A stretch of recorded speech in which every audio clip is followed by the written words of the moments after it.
Can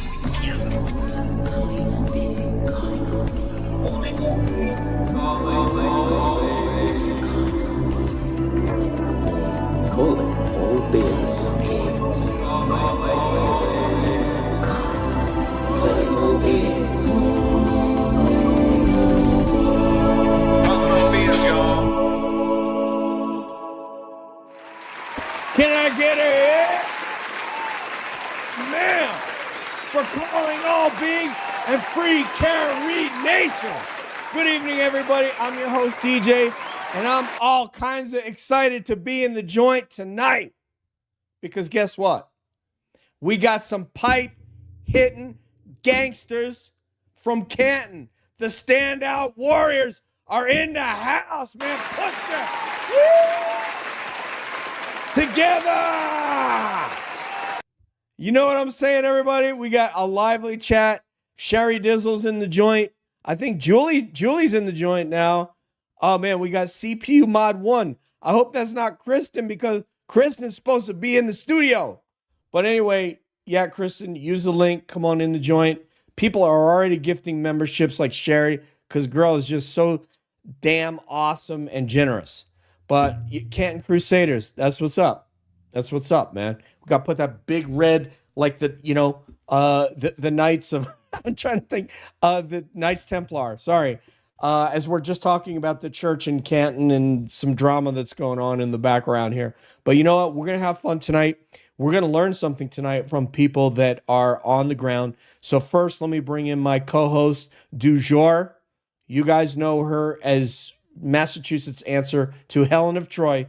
Put them together for Beatrice. Hey, how are you? Hi, everyone. What's up, homegirl? Not much. How are you? All right, you look lovely tonight. That's not too Thank much of a you. surprise, right? No, I got my Christmas gift to myself. Okay, we're gonna talk. Sweatshirt. do you know what I got on right now? Everybody backstage need to know this. This is Peter Murphy's uniform shirt.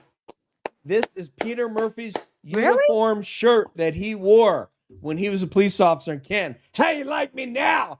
Ooh, Officer you're trying Good? to one-up me. All right. All right. Let's bring in some of these pipe hitting Canton brothers and sisters because they are tough, every damn one of them. All right. So we get the applause going. We'll start at the top because he's right next to me. So it's going to be easy to click the button next to him. This gentleman right here, former law enforcement officer, badass, doing it. He ain't afraid of nothing that you guys got. Put it together for Scott McGuinness. Hi, everybody. Scotty boy. What's going on? And this young gentleman, young lady are so kind. Were so kind to me when I showed up there in at the Turtle Boy Halloween party. Putting together for Dennis and Brenda Sweeney. Can anybody give me an amen? Amen. That's right, Beatrice. Bring it up. Bring that volume up. Amen. There we go. This young lady right here. Is there anybody in the community? Is there anybody in the community that doesn't just love this lady with her spirit and her energy? I was talking to her yesterday on the phone, and it was just like Matt, just right away, man. We were just hitting it, talking about music, and we just had a kinship right away. So I got one love for her. I know you do. So put your hands together for Dina. Where's my applause? Get up in there.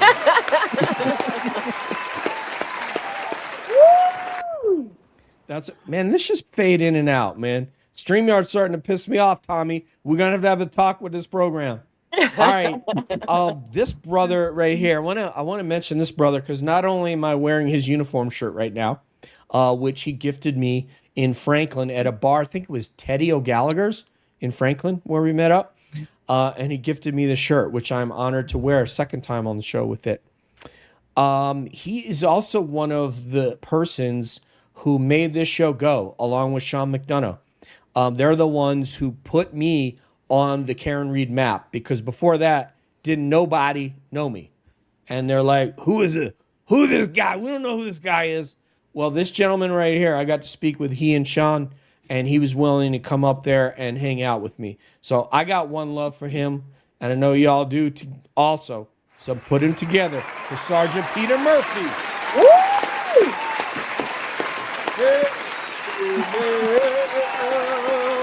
Peter Murphy. Hi, everyone. Peter loves my intro. Peter. He's like, what the hell am I going to do with what this dude says, man? I never know what's coming my way. I never did before either, so nothing's changed. You must think I'm a total whack job. All right. Not only is this a Canton brother of all these folks, a standout warrior and someone who documents the comings and goings at the court, whether it's Turtle Boy, our brother Turtle Boy, or our sister Karen Reed. This gentleman is here to document it, and he also, like everyone else on this panel, has offered their friendship to me, which means more than anything. He's also a content creator, brother of mine. He has a great show. He's also getting ready to do a stand out there on the 29th for Officer John O'Keefe. That's going to be 24 hours. So I want everybody to put those hands together for Tommy CPU. Yeah! Can I get a man? Tommy CPU. Yeah. Hi, Tommy. How you doing, guys? Man, we got shy Tommy. we got big time love for you in this joint. You know that, right? I'm just not used to it. That's what, It's odd. Tommy, it's not that cold today. It looks like you're gonna burn up wearing that thing. I love this. Is one of the best things I've bought. I love this shirt. I don't know if you guys can see it, right? Oh yes, nice. Yeah, Team Reed. It says something. What does that say? We ain't got no sweat. Woo woo. What's up, Alan Jackson? Yeah, I love it. It's amazing. Again, the people that are on the screen here are why this is all a success, right? This is why I think this has gotten around the world. There was a time when we were just streaming this to ourselves. Like there's maybe 300, 400 of us talking amongst ourselves. Remember those days? This is worldwide now. Look at what we did. Yes. Look at what you did. Yeah. That's why y'all are here. None of us knew each other a year and a half ago. Imagine that. That was going to be one of my questions. But before we get too deep in this dialogue, we got one more homegirl to come on here that I have not met. And I know nothing about other than she was recommended by CPU. And damn it, that's good enough for me. So party people, get the Cheeto dust off your fingers and put them together for Kristen!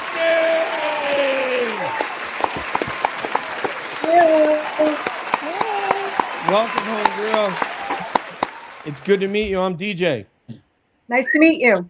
I'm Oh, Hair she's got the Challenge. bird on the back.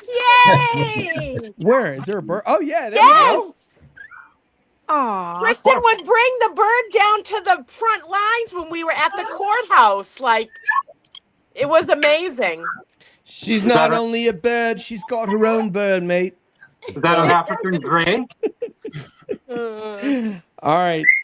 Este's in the joint. There's a whole bunch of people in the chat. And so let me just give you guys. Oh, Mark is here, my brother from Dean College. What's up, Mark from Dean? And there's a whole lot of people. We're not going to be able to say, oh, Glock me. Hey, Sherry Dizzle, thank you, love. She's already making all these. Peter Murphy deserves $1 million super chat for speaking out. I know Peter Murphy is a serious badass, man. That's all I got to say. 100%.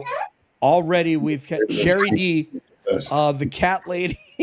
Thank you, cat lady. Wow. So here's what's going on. I want to let everybody know what the ROEs are so that we get this thing going, and then we're going to engage with you, the chat, because we love you and you're a big part of the show and you're a big part of the movement. Without you, we have no content creators. So let's go with this. So we're going to start going. We're going to start with Dina just because she's time limited tonight. Well, you know what? The way the lineup is sitting now, I'm going to have to move Dina right over here. So I'm going to move Dina over to Scott's position. There we go. Now we got it. So now we could start with Dina, and then we'll go Peter, Scott, Dennis, Brenda, Tom CPU, and Kristen. Okay. So the way it'll work, everybody has some sort of a topic, a question, or this fancy word hypothesis that they can throw out there, and the group will react.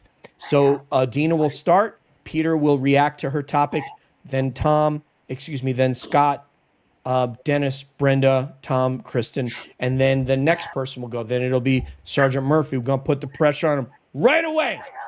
And then then from there, we want to be brief and succinct with our topics and our answers, because once we finish this formal part with you Knights of the Canton Roundtable, then we're going to engage with the chat, take questions, and just kind of have a pillow fight. So hopefully you have a feather pillow somewhere there, because I know all of you want to hit Beatrice with your pillow, and probably me. All right, so I'm kidding, Beatrice. I know you got a pillow ready to hit me. Okay. Boston Brandy, welcome everybody. I love you guys are here. We're gonna engage with you after we get through the formal part of this. And Ken Hathaway's here from England. Hello, Ken Hathaway from Nottingham. All right, we got through that. Okay. All right. So let's start off with Dina, the legend, with her topic. Well, hello, everybody. And Tom CPU is totally right. Like, this is worldwide now. Mm-hmm. And no one this is my first time on here, so thank you for having me, really. Thank you for agreeing to come on. Absolutely. And Beatrice, I mean, you are a legend in itself, I'm telling you. You do so much for this movement, it's unbelievable. So kudos to you guys, because the world wouldn't know about this unless we have all these content creators doing this, for one. But I really struggled with what, questions and hypothesis and everything else of what you talked about. And what I came up with is a lot of stuff is covered a lot on all these different channels. But my question to everybody is, I wanted to talk about restraining orders, how easy they are to get in Massachusetts, and people lying to get them. So my question to everyone is, do you think because of this movement between Karen Reed and Turtle Boy, do you think we're going to make a change in Massachusetts to how people get restraining orders, falsify them? Do you think it's going to change the laws here? Peter Murphy. That's to you, Peter. No. So when you say restraining orders, you're talking not domestic violence restraining orders necessarily? You're talking stay away order type of thing? The whole encompass of it, with what has happened between Turtle Boy, getting these, restraining orders on him. Kate Peters not even going to jail for violating them constantly. Right. Well, I mean, going back a few years back, just to give you a little history, Dina, on the restraining order, a police officer would get called to a scene, and one of two parties, male, female, didn't matter, would make allegations that the other person had pushed them, so forth. And I think that's what brings you back to the story that got Aiden jammed up, correct? On that evening.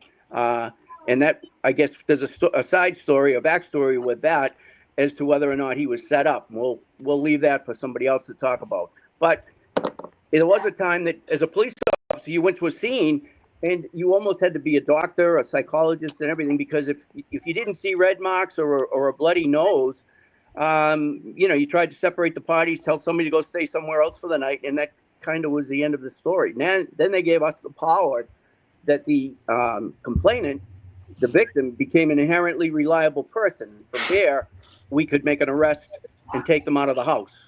And that made a big difference. But I think what you're speaking to, if I understood you correctly, is that you think the pendulum has swung too far. Correct? Is that what you're going with this? Yeah. Definitely correct. Due to these cases here with Aiden. Right. Someone would have to bring that before the state house, right? Yeah, I mean, you'd have to rewrite the law on it as to, how it goes. And you're right. I mean, if you think about it, Dina, how many of these cases are being brought into court that we are just aware of with a couple of people here, say a half dozen people that are playing pickleball back and forth, ping pong, bing, bang, bing, bang. You can imagine how much it's wearing on the court system and dragging, slowing it down. So to answer your question, I guess Scott might be able to look at this too, is there would have to be a change. Who's gonna push for the change? I don't know. I mean, you take something away and somebody starts getting hurt or intimidated or harassed, and now you've kind of re-implemented the problem again. So I don't know how that will get fixed. I really don't. I don't either. That makes two of us, Scott. All right. Keep going. We give it to Dennis and Brenda, what do you think, loves? Well, the big problem you have with that is there are real people that really need to be kept safe. So if you go back too far the other way, like you said, somebody's going to get hurt, and you don't want that, because that's right.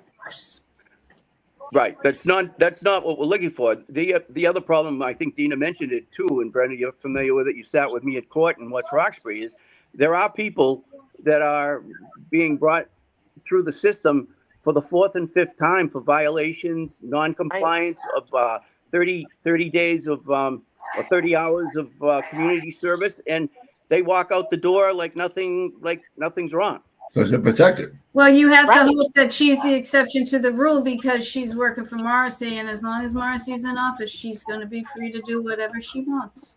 That's what I mean by these cases are going to, do you think they're shining a light because there's abuse of getting the restraining orders, and people are abusing other people because they're violating them? Like, to me, I think it's shining a light on something's got to change here. I mean, I'm shocked at how much Kate Peters walks out of court for violating it, and it's like she grins because Morrissey's protecting her. Me and Scotty been in more of her cases than she's been at. I know. Well, I kind of misunderstood the format of this panel. I thought everybody was going to do their own points, and now we're talking ROs and HPOs. Okay, well, we're gonna come back to you. When we come back around, if you have a follow-up, Dina, but we got to kind of go in order to make the roundtable flow. So when it's just wait until it's your turn, if you would, so we can keep it flowing. So next one is Tommy, and basically, I mean, I just want to throw in here, just as my own, is that I think Mark Betterow and both Melanie Little, who are two premier attorneys in our group here, say that the law was written it's a very, very weak law, one of the 2 or 3 weakest in the country, and that's one of the reasons they can exploit it. But go ahead, Tom, take it away, sir. So let's go back even further. The reason for it was to protect one party or the other if there was a problem. Sometimes people just don't get along. It happens.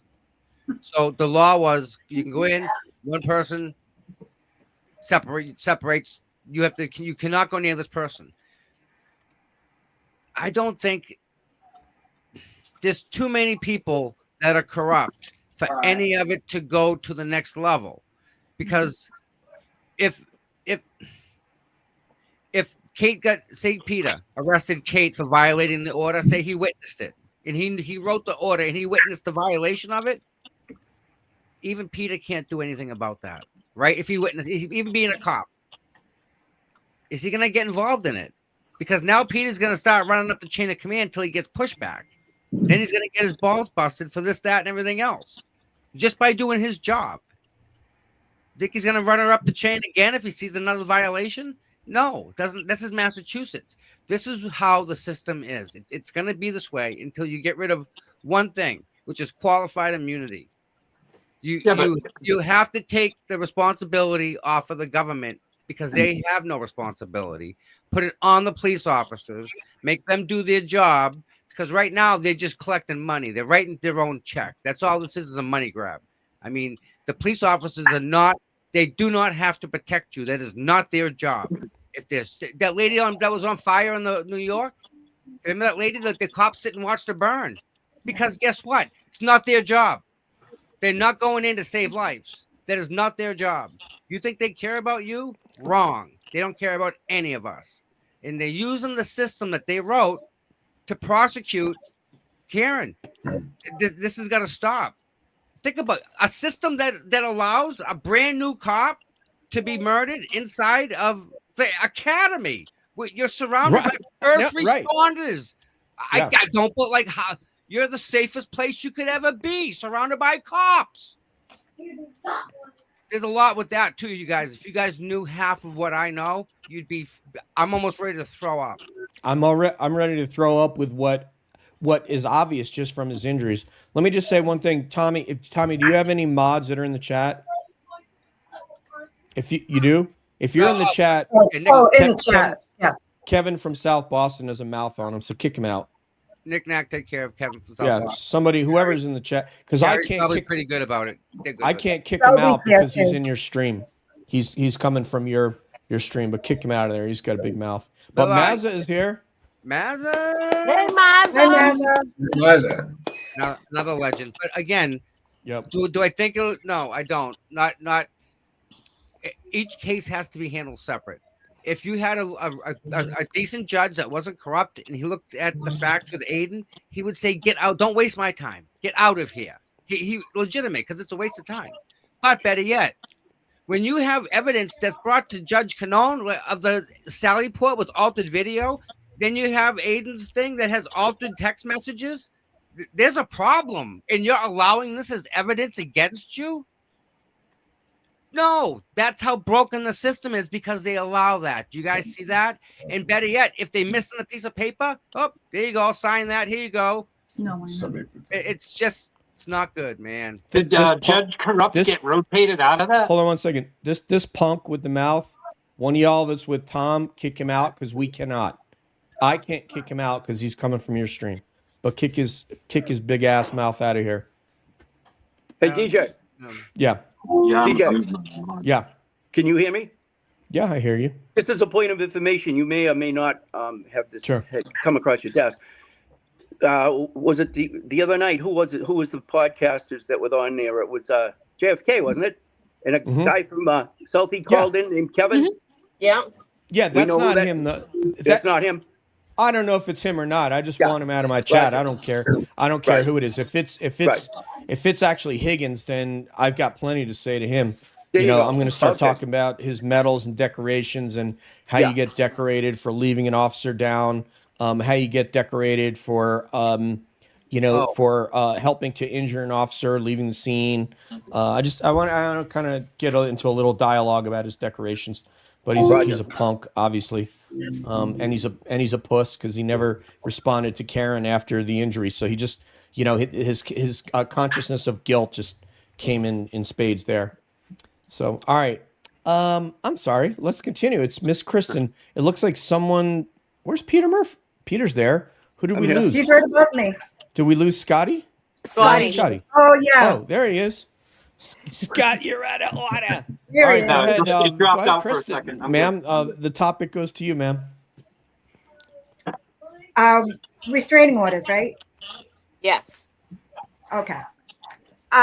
So I worked in law enforcement for like maybe 15 years or so, and there's definitely been like a huge change from when Kick this punk out too. Yeah. Now, like they took restraining orders and HPOs very serious, and now it's like going to Walmart and you can just buy one. Like anybody can get one, and everybody can walk right through them, and it's sad. I mean, being a woman, and like if I ever really needed it, I think twice about calling the police department. Like, what are they gonna do? Really. I mean, and it's sad that I have to think that, because there are so many women out there that,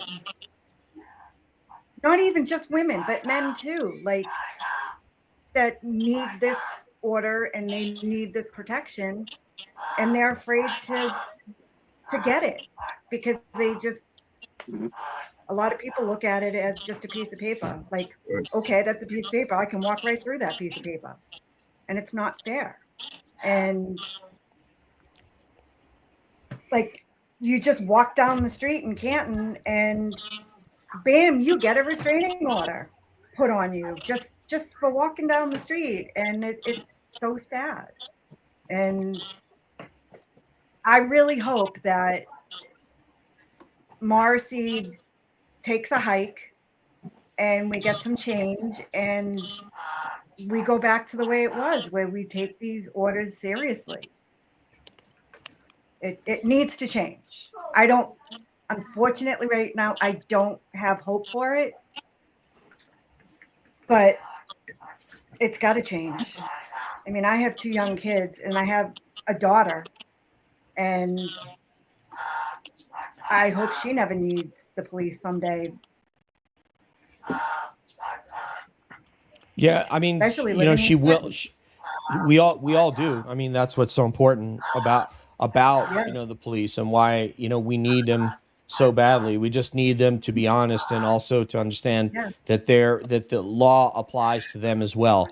I know it's a crazy concept to some of these guys in the MSP in Canton. I know it's something that it's a really strange thing, and hey, Tommy, what ended up happening? I had to cut your feed because there was a guy in there talking stuff, calling me a bunch of names, and nobody removed him. So being that I can't remove him, I had to cut your stream. I didn't want to do that, but none of the mods took care of it. So at there's nothing I could do. People know that we're on, they'll find you and they'll come here. That's yep. Don't matter. And I want to say this, somebody there, the Dixie Normus that's pretending to be my friend John.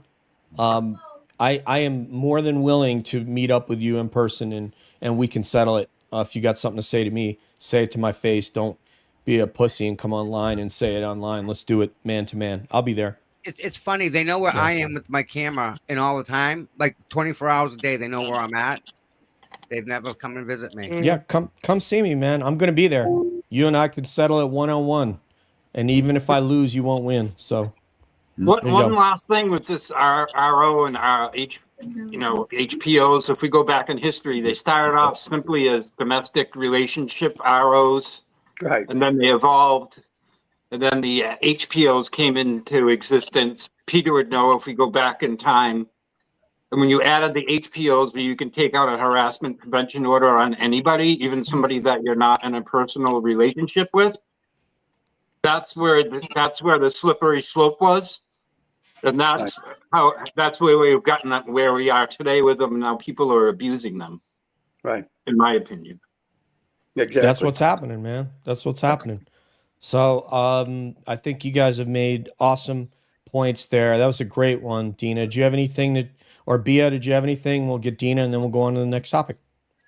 No, I mean, I think what you guys said is all right. I mean, I think everything gets overused, and then that's when we have problems. And then when you really do, the people that really do need it, it's awful. Yeah, there's one other thing I want to say to somebody in the chat. I know that Dixie Normus is John Como. What I'm telling you is someone is pretending to be John Como because he went in the Glares chat the other day and was taking a shot at Grace, who was our guest. Grace from Dreamfeed Media was our wonderful guest. And John came on the show and had a wonderful dialogue. But what this fake Dixie Normus did was to go in the chat, Glare's chat, pretend to be John and say negative things about Grace's voice, which I told John about today. So you haven't fooled anybody. You haven't fooled anybody. We know cowards when we see them. So you calling it to me is pretty funny. But I'm going to be in Massachusetts, so you can, we can meet up and we can settle it. So no problem. I'll be there. Come see me at the Free Karen Reed dinner and we can settle it. There he is. That's what I'm talking about right there. Where is he? Where's the legend at? Wow, the real one. Hey, John, come on. That's the real one right there, baby. Enough can't be said about him. What a great guy. He really I love John. He's just So he's so genuine, and he plays this kind of, character for a reason, but boy, is he smart. Boy, is he smart. it Really, looks really a couple smart levels guy. deep, and Wow. you're like, "Ooh, I get it." Yeah. Yeah, I know. He's like way ahead of me. So anyway, I know. He said, I literally said I loved her voice. And then this coward shows up in Glaire's chat trying to pretend he's you. And he wishes he was you, but that's what haters are. They wish. All right, let's go on to the next person. We have someone who apparently will be donating hair to me in 2025 after his next haircut. Tom CPU. Mine's kind of easy. I'll take So, some too. like, everyone's at home, everyone's watching, right, and whatnot. But we don't see a couple things. We don't see the video, or we have lack of video evidence of anything remotely close to have to do with 34 Fairview. Video, there's ring cameras, there's ATM cameras, there's traffic cameras, there's flock cameras, there's cameras. You don't see one video. The one video we did see, what was it? It was absolutely just destroyed, a bobulation of the Sally Port. You're telling me all the money that they give the town of Canton, they can't buy better cameras? I no. So with that said, in what we're up against, to see the people stand up, the people that are out there that are fighting, that are holding these signs, that are in the rain, in the snow, in the cold, in the hot, in the really hot, in the downpours, when all of a sudden we had this much rain. I mean, you guys remember, it just opened up one day, and we was just Dina, we floating down. Remember that, Dennis? It was amazing. But we all hung in there, didn't we? Right? We didn't go anywhere. We were all laughing about it. So, I think the people that make this movement up, the people on the screen, and the people that were like John Camo that are in the chat, and Sherry that does a lot of modding, the people that are here doing what we're doing every night, that's the real magic that we got going on, and to have people who are negative try and take a nip at you here, yip, yip, yip. I mean, they'll attack Scott. They'll create drama with Scott, who doesn't do anything but stand out there and hold a flag. I mean, so they're out there, and people remember. You can change your name to anything, and they can go up and say what they want. It's not necessarily that person who's saying it. So there's ways around that too. So take everything with a grain of salt. I've learned, just kind of take a little step back, just one little step back, and look at it. And man, the people that are in this movement, that's next level. And to be part of it, and to record all this, I mean, how can I not? Right? I mean, we have something special here. This only happens once in my lifetime, right? I can't do this twice, right? So We don't want to do it twice. Let's hope not. Exactly, right? Oh. Everyone's putting everything in it, right? In the meantime, we're becoming friends. We get to know each other, right? It's just there's so much goodness out there, and I think this is bringing us all together. The good people are coming together. So I think that's the real story here. But the lack of video evidence is troubling to me, and there's zero video evidence. That's a problem.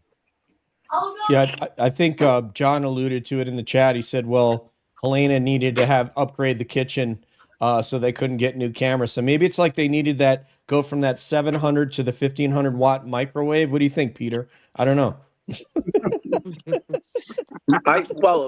$100,000 kitchen and stove item, wasn't it? Wasn't that what we were looking at too? Yeah. They probably have like Viking, like gas, Viking professional level chef kind of kitchen and Canton PD. It's like, dude, throw a burrito in the microwave, man. Come on, what are we doing here? grab your salad out of the freezer, man. You're probably overweight. So anyway, go ahead, Peter. What you got on that, man? You wanted me to talk about Tommy, respond to Tommy's issue? Yes, please. Yes, exactly. To bolster what he has said, and it's been said many times before that Free steak tips. Sorry. That is a thing. I forgot about that. Yeah, the free steak tips that I mean that's not worth That they were firing anybody, stealing? B&E and then larceny or whatever the hell that charge would be. I'm sorry, Peter. Steak tips. it's going to be hard for me to get back to boots on the ground, but in videos. But no, Tommy's right. Body cameras, dash cameras. My understanding is that a name that recently came up or an incident, the Craig Casey crash on Pleasant Street. One of those situations. I think everybody's familiar with it. Police responded. There's a lot of work being done behind the scenes right now, which some of you may be familiar with. If you're not, we can talk about it backstage. But cameras, body cameras, dash cameras, it just seems like, everything can be usurped if there's a nefarious need to do it. We saw it in the Sally Port.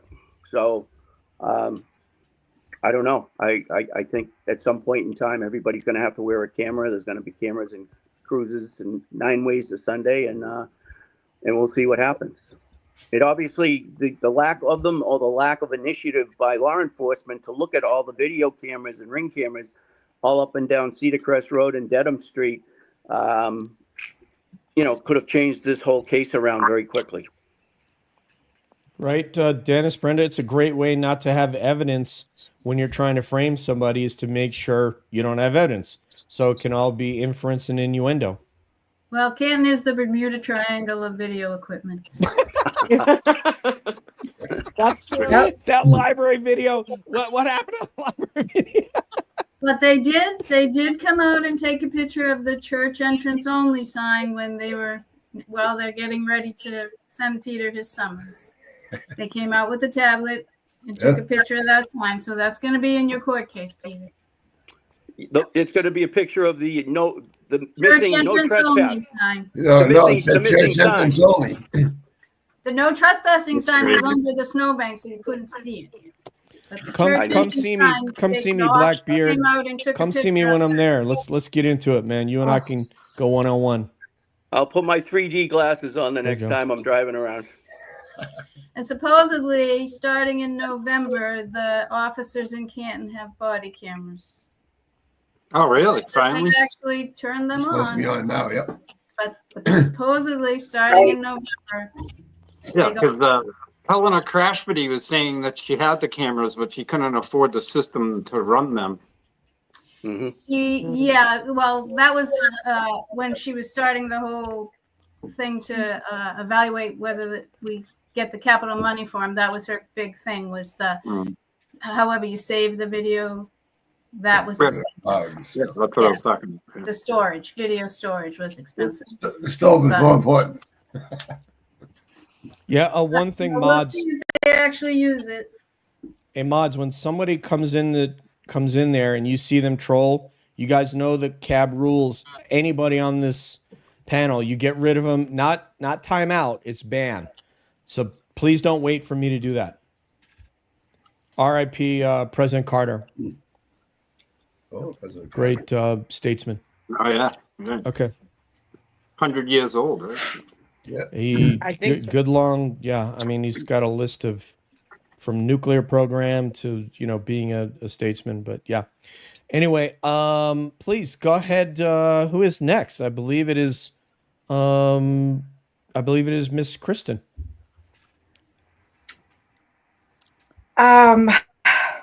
Cameras, equipment, Yeah.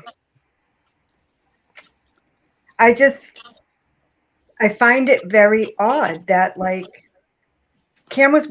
cameras work perfectly fine all the time, except for when they need to. Doesn't make sense to me. And why didn't they knock on everybody's door in the neighborhood? I don't know. And why didn't other people come forward with video? And When you have the video, Kristen, we had the video, and you get the police report back after they look at the video, and the police report's a bunch of shit, so it doesn't matter. You know? True. You're right. You're right. I mean, I've They had knocked to on like. Kelleher's door, but all he had to offer was solo cups and Stop and Shop bags. He said his 3 cameras didn't work. Yeah. Oh, that's what Cowardice, I got man. going on up there. Yep. Cowardice, man. Are you planning A bunch something? of solo cups and bags I put up there. Unbelievable. But like, it's just, it's ridiculous. I mean, I don't buy it. I mean, and from what I heard is, Proctor used to be like a phenomenal investigator.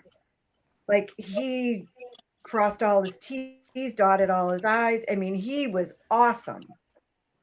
But when it happened to John O'Keefe, He still just, was. I He guess, still is. He did a great job on the Walsh case. Yeah. He screwed up the Enrique case Yeah. on purpose. Oh yeah, absolutely. I mean, come on. I You see mean, what John just said? Oh yeah, yeah. It's, we've talked about this. I think I've talked about this one with several of you folks. Definitely with right. Peter. He's got 3 cameras in the front of That's his right, house. John. Right. Video. Right. What do you think? What do you think, Kristen? About like how do you feel like Kelleher is going to process this? If he had, first of all, do you think he's seen the actual video? Do you think he? Yes. You think hell okay? yeah. So how do you think he processes what's going on right now, and that this woman is on? She's obviously bankrupted at this point. She's $5 million plus in debt. She's on trial for her life for the second time, and who knows? There's nothing to prevent them from trying her a third time. What do you think that? How do you think Kelleher processes this? He probably didn't expect it to go this far. And he's probably like, well, I'm already this deep in it. I might as well just keep going with it. Because, like,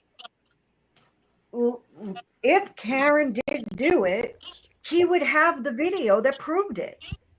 Mm-hmm. And he could just put her away. End of story.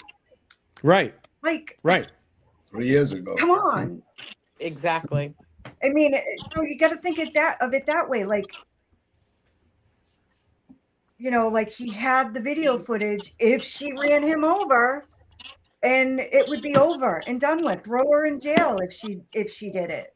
Mm-hmm. But he didn't have that kind of footage. He had other footage. Right. That's the whole thing. But how does he sleep at night? Like Scott, what do you I think? don't How does know. he sleep at night? Does he not care about Aren't those the children? commercials running right now? How do you sleep at night? What's the mattress company? My pillow. Yeah. You have to be some sort of a sociopath. I don't know.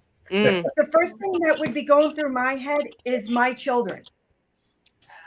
Sorry, you might be my best friend, but I kind of like my kids more than I like you. So yeah, that's one of the reasons. You're on your own. That's one of the reasons they're all sticking together here. Mm-hmm. Is they're trying to protect their own children and their own families, and the only way this whole thing works is they all have to triple down on this and just stick with it. Yeah. Right. That's why nobody can break from the group. They're really good liars. Yes. Because I can't believe like nobody slipped yet, or not slipped, but like That's why they had the threw in meeting the at towel and 10. said, "That's it, I'm done." What's your thoughts on so this? Super Squirrel is asking the question right here. Any thoughts on that? Anybody? Who requested deletion of your security? Yeah, if they ask him that question, which he's going to lie anyways. He saw that video. He knows exactly what happened. He's covering for them all. Yes. No, the question If that's Kelleher was a civilian, the police would have got the video from his house, no doubt. Oh, absolutely. Well, but the question they're asking is, who do you suppose that the question's kind of hidden in there? There should be like a comma there. Yeah, who requested? So does anybody have Like to weigh in on that one. BA all the way. Okay. Oh, yep, yep. Nobody official. No one in the chain of command. Berkowitz. Well, I'd say don't we have Brian Albert calling Either- Kelleher that night? Was he calling Kelleher saying, "Hey, hurry up and erase your It was cam BA. footage over there"? He I agree called with that. Dina. He called It was that morning. BA all the way. Kelleher called that morning and said So it's with Berkey. that Berkowitz. it was at the different address. Remember? Berkey. That's Wow. where Higgins went. I'll bet too. And Higgins is missing all the time. He was over at Berkowitz's house. Yes, Brian. Say I that think again? everyone's afraid of Brian. I Yeah. think everybody's afraid of Brian, and he's got pull. Yeah. He still has pull, and he went on. Yeah. He knew exactly what happened, and he contacted Kelleher right away, and they erased that. He had a lot of pull over Berkowitz, but now Berkowitz is out of the picture. So now what happens? Yeah. Hopefully, Berkey left a little thing to clear his conscience before he met his maker. It's because he's either meeting God or he's meeting the would've. devil. We'll find out. His kid's still on the force and see what Right. he does. Okay. So I think, did we get everybody or did Scott, did you have something that you want to add, sir? All right. Well, I keep when I jumped out of chat, I got put to the bottom, but that's okay. Oh, yeah. No, Nobody that's okay. puts baby in the corner. Oh, I okay. So know. you've already, okay. So for All my right. topic, I wanted Yeah, to change the but- subject just a little bit. Yes, sir. I cleaned out my truck, and this is what ended up in the bag. I got rubber duckies, 3 can read buttons, Oh, man. all of this stuff. Let's see if I Some of can. it under my seats.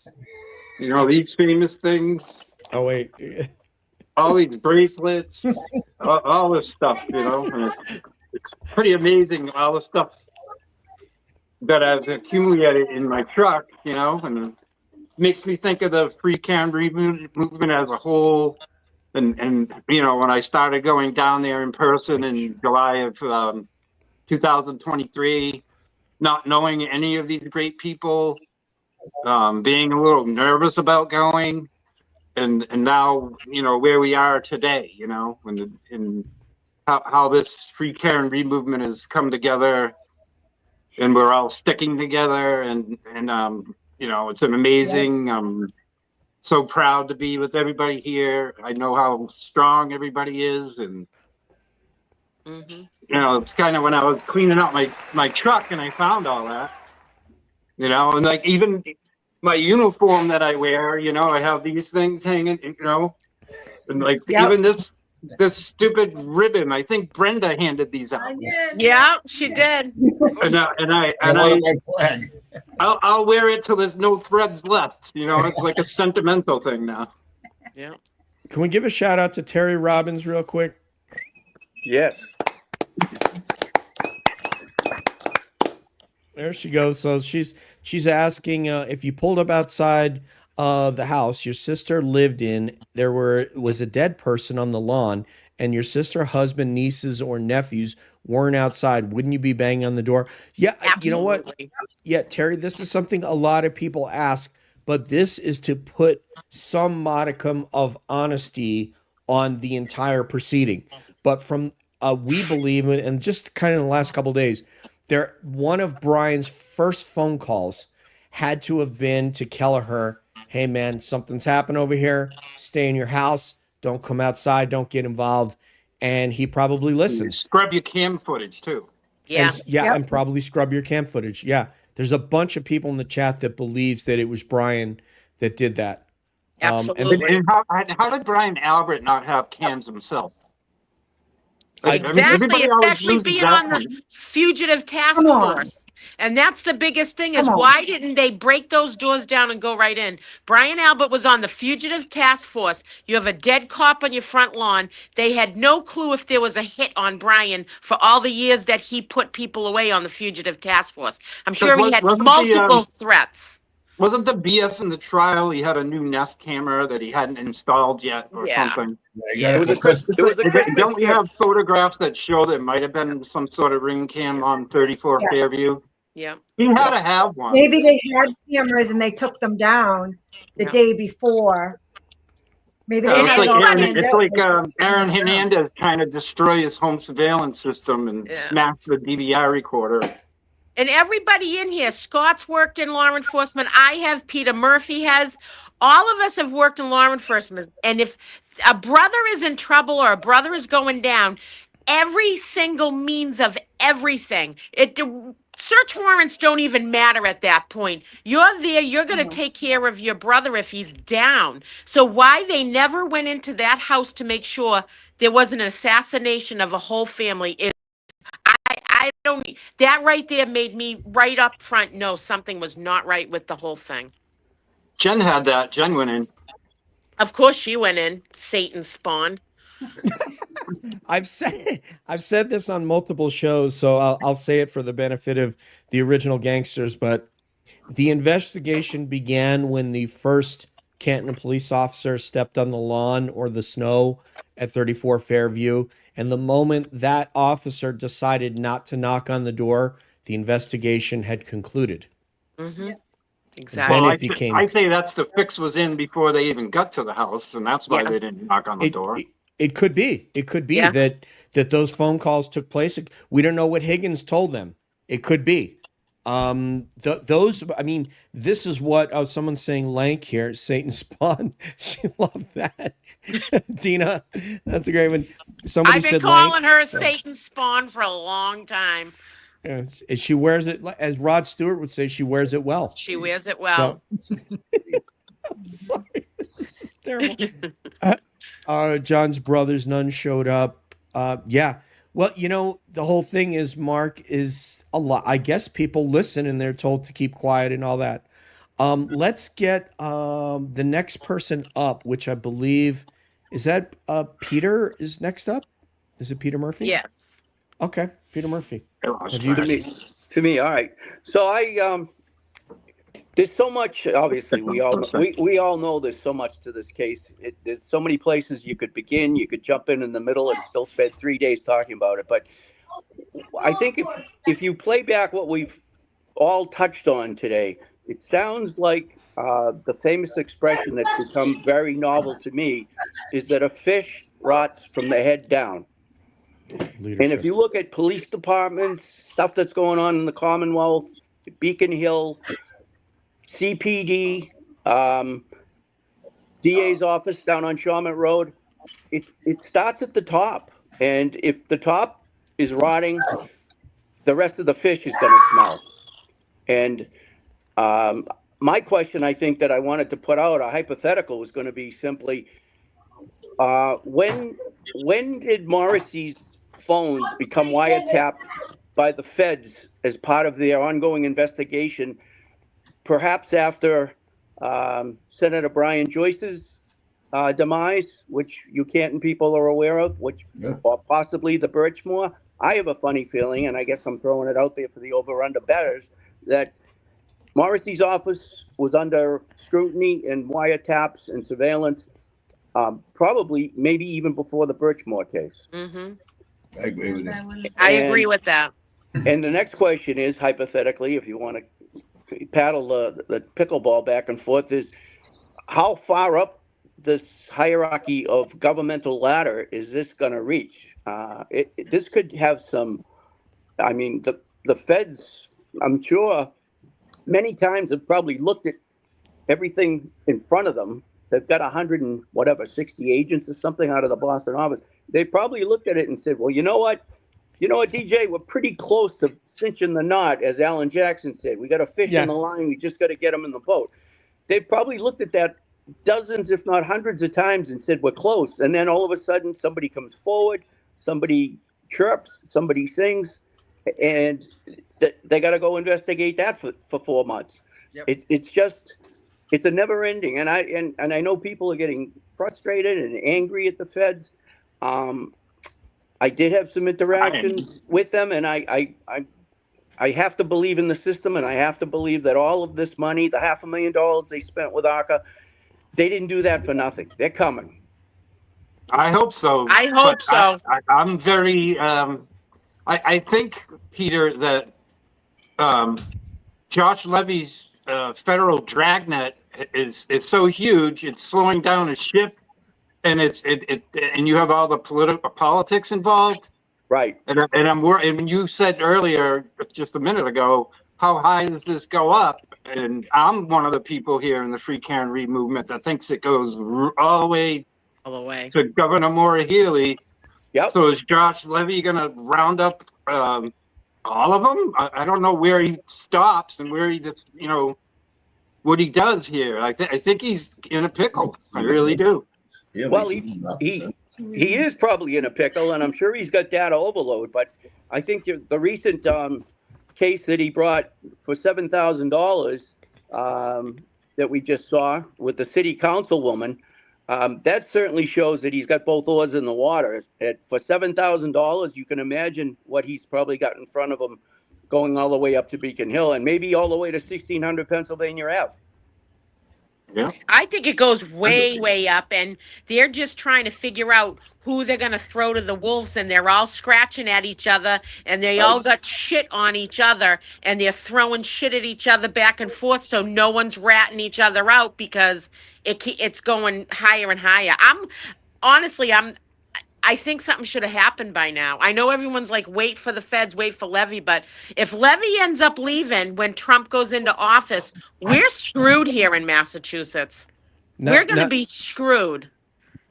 Not necessarily. So not necessarily, because anybody, there's going to be turnover. There's going to be a lot of interface. He's going to have to go over all of his cases with his successor. So I wouldn't necessarily bury that.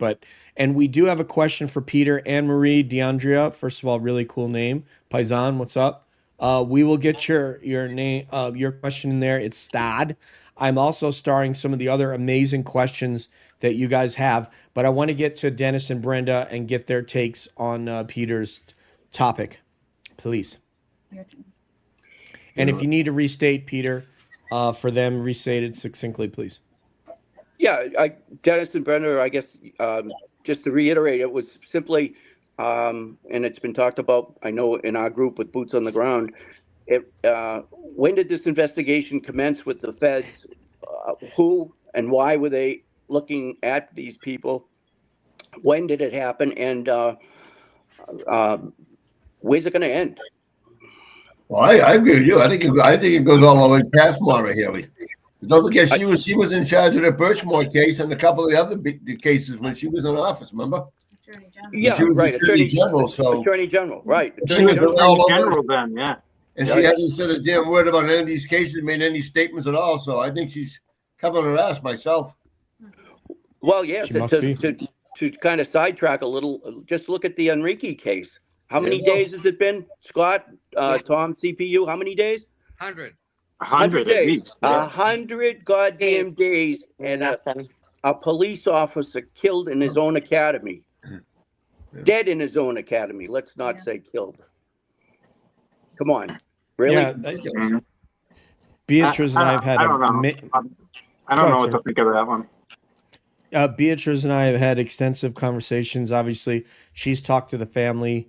We believe, or I don't want to speak for Beatrice on this aspect of it. I believe that the family did not get good advice coming right out of the gate. Mm-hmm. They didn't get the right attorney. They didn't get a forensic examination independent of the Commonwealth or the state, which then they could have taken that piece of paper and stood up in front of the TV camera and said, we have a report right here that says this. We have not heard from the MSP in 90 days and had all 4 news stations there. They don't have that now. So now their job is going to be a lot more difficult. They're going to have to do a court order potentially to exhume Enrique, or they're going to just have to have an independent group review the video and audio and so forth, and obviously the written report of what happened there. So they're kind of on the back foot right now. But those injuries we had, for the audience here who wasn't in on that show, we had retired law enforcement officer named Chris Luttrell on. Chris was not only an MMA fighter, he was the first fighter at Jackson's MMA, very famous academy in Albuquerque. He was a coach for MMA for 25 years, and he is the most he has the best bona fides to speak about these injuries and said they're not consistent with MMA. Never mind police defensive tactics training. Oh, and by the way, he also taught police defensive tactics training. And he was at one point, before he retired from Albuquerque PD, he was a New Mexico State Trooper. So, and these injuries are not consistent with training. So they lied. I don't believe any story that he just took on the biggest, toughest guy and that was at the thing, and that guy punched him in the face and broke his neck. Sorry. And those injuries I know from jiu-jitsu myself. Those knee injuries and the ankle injury.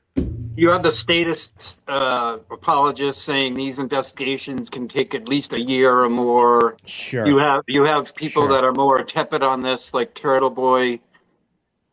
So there's not everybody on board with this. But where is the autopsy, and where is the communication with the family?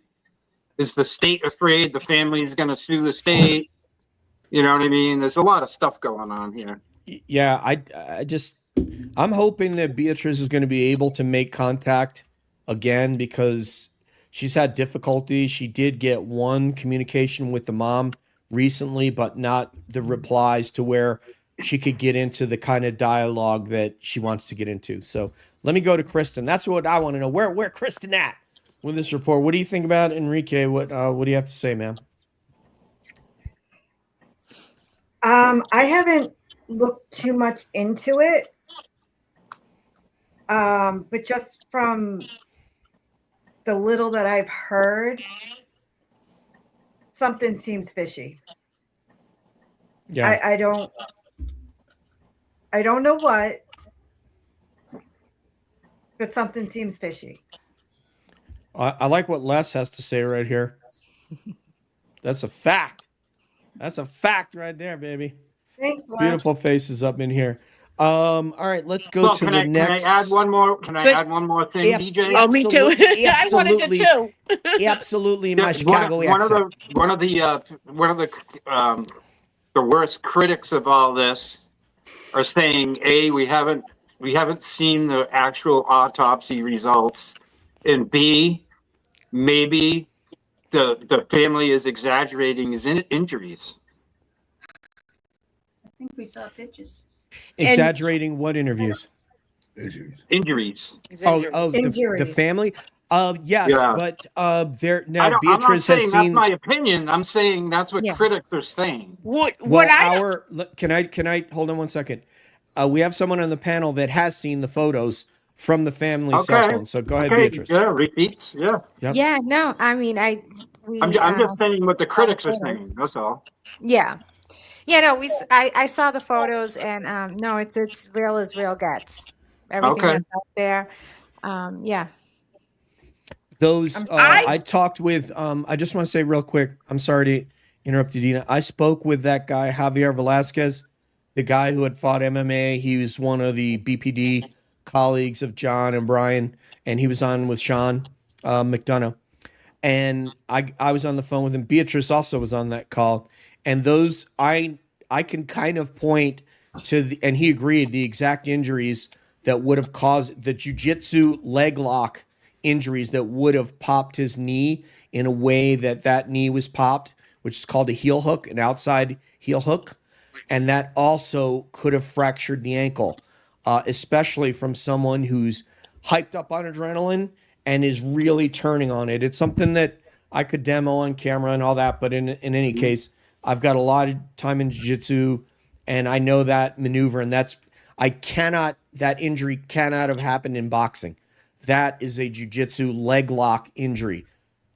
And it goes into if all the injuries are true, then what your expert was testifying or saying is it all could be explained.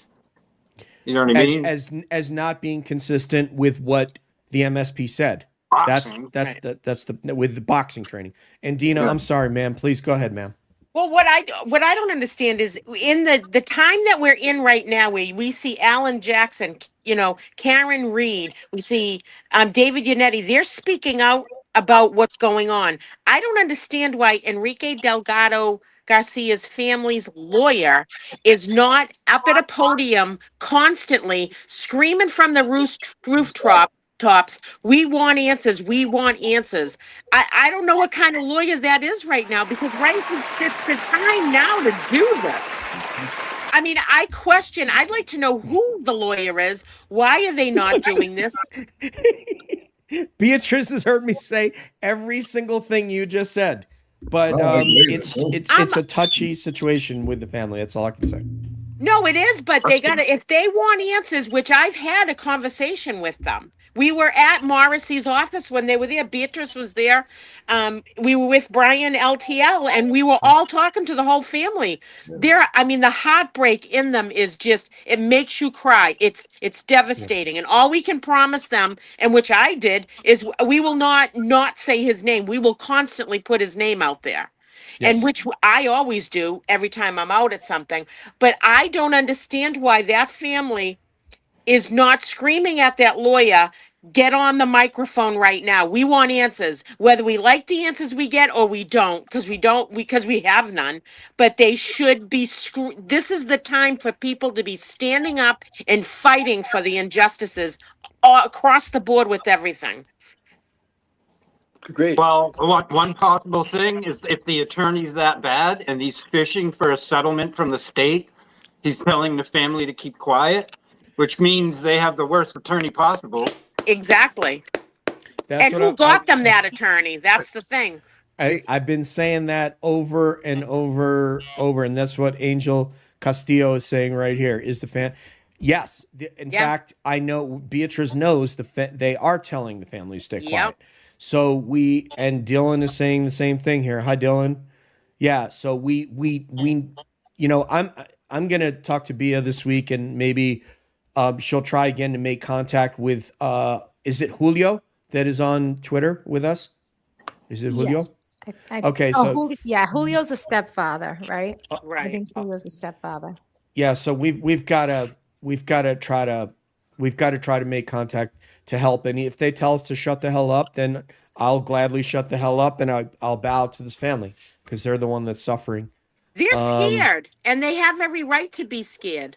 You know what I mean? Because they've probably watched on the news too, all of what the whole Karen Reed movement goes through with the hell that everybody, look at the people in Canton, what they go through. The people that live in Canton go through holy hell every single day. And Enrique's family is probably watching this and worried about threats and everything else. You can't blame them for being scared, but this lawyer has me. I don't even know who their lawyer is. It's questionable when now is the time to be screaming from the rooftops. So we know, Dina, we have answers to those questions that you just had. We have some of the answers. I can't say specifically what answers to what questions, but we do have hard actual answers.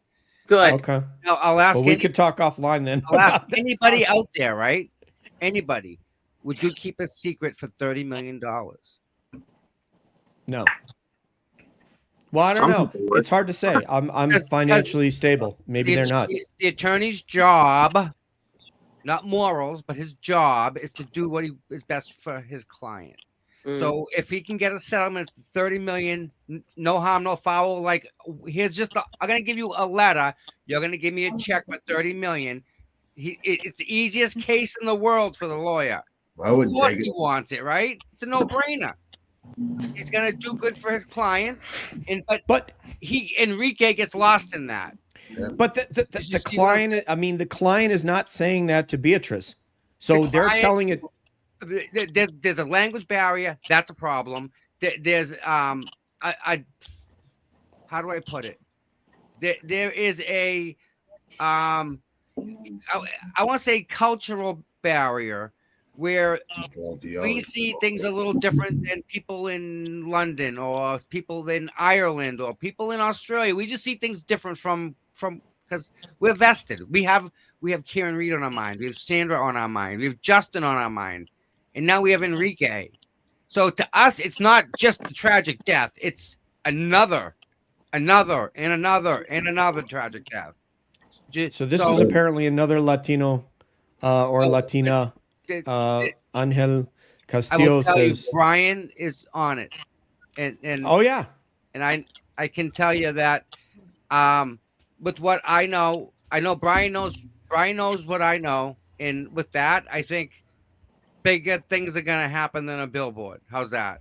And he's the well, right guy to do that. I'd love to hear that, but I'd So- like to let Beatrice weigh in because she has the most experience here on this." All right, let me see if I can keep it concise. I mean, I think the other thing too, when I was talking to his aunt and then her kids, all the cousins, they speak perfectly good English. Mm-hmm. I just don't think they know how to advocate, and they don't know, and they're also in a sense afraid of any retaliation, police retaliation, and that's what's keeping them quiet. The mom at the standout sat in her car because she didn't want to come out to the corner.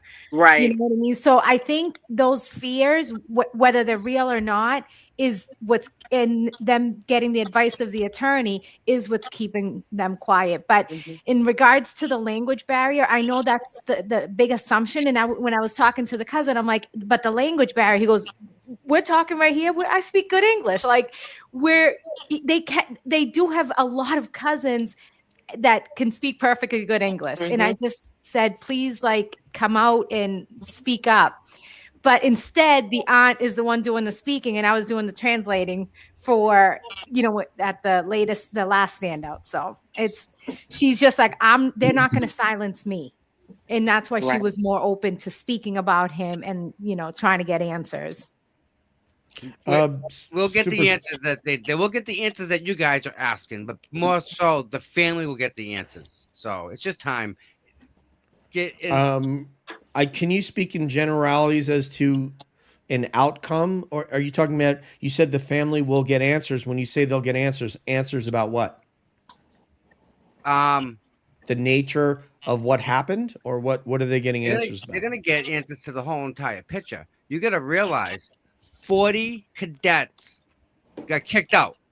Now, when I was in the academy, there were 80 cadets, 2 classes in the same academy. One was for local cops, all the towns. The other was for the city cops. Brockton, Fall River, New Bedford. Because things are different in New Bedford than they are in Berkeley. So they broke the classes up that way. If he was in one of the classes, okay, and he was having a problem with one of the with people in his class, and they took care of it. By the way, there's no boxing ring at the academy, so the whole boxing thing is a lie. There's no ring, Right. So throw that out. It doesn't exist. Right.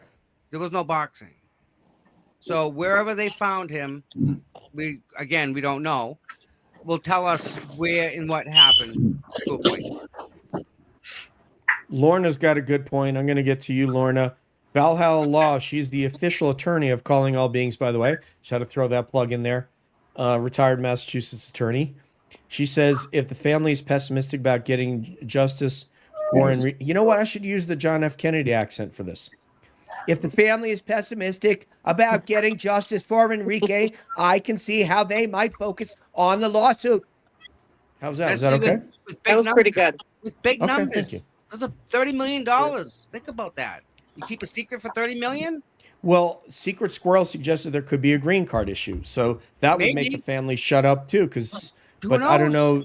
Okay, so there's a lot of variables here, and not that many constants, other than the MSP had somebody die in their care and custody. Stop. Enrique worked for Worcester County. Worcester County just had their offices doing prostitutes on the clock with state money. It was okay.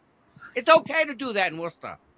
The green card thing doesn't make sense. Enrique worked for Worcester County DA Morrissey's office before he went to the State Police Academy. He was born here, though. The family, coming over. They will absolutely use that. Even if there's even a question about immigration, even a hint, they will drop the hammer on that. You're going home, you're going home, and you're going home. And the family. Meanwhile, I have like 3 motels filled up near me with illegals, so don't get me going down that road. The lawyer's gonna tell them, just we're on it. Wait some more. For 3 to 5 years, and at the end of the day, everyone's gonna get paid, and that's all. That's it. That's his job. That could be. That's a really good point. That could be. That's a great point. And Bia and I hadn't even considered that. So this is why we have on geniuses like you guys. Let's go with Dennis and Brenda's topic, which will be answered by Kristen first. So, normally when somebody's watching you work, you're on your best behavior. And the whole world is watching the Canton police work. And they are getting more and more brazen with their harassment and their behavior. And I just don't understand why. That doesn't make any sense to me. And I just wonder what other people thought about that. This is a question. So we said it could be topic, hypothesis, or question. This is a question. Why do you think that they're just more brazen?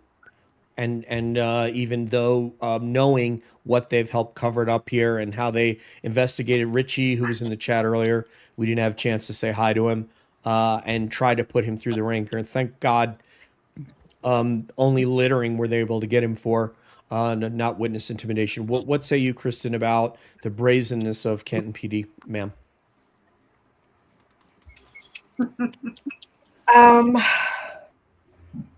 I don't know. Thank you, Jen. I mean, I live in this town along with Brenda and Dennis. And thankfully, I don't have much interaction with the police. But I think ever since the Karen Reed case,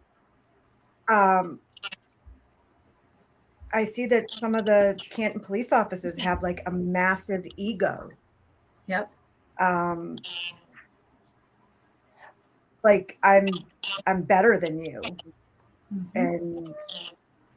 But yeah, I mean, I agree with Brenda. Like, why are they not on their best behavior? I mean, doesn't make any sense. I feel like no, it doesn't. Not at all. Like, it's just not a normal environment. Like When you go in your car, they follow you. It's ridiculous. yes. You know what? While we're like there, because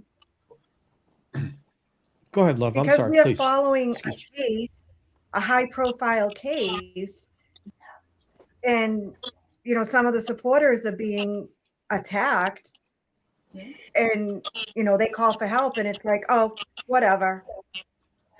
No,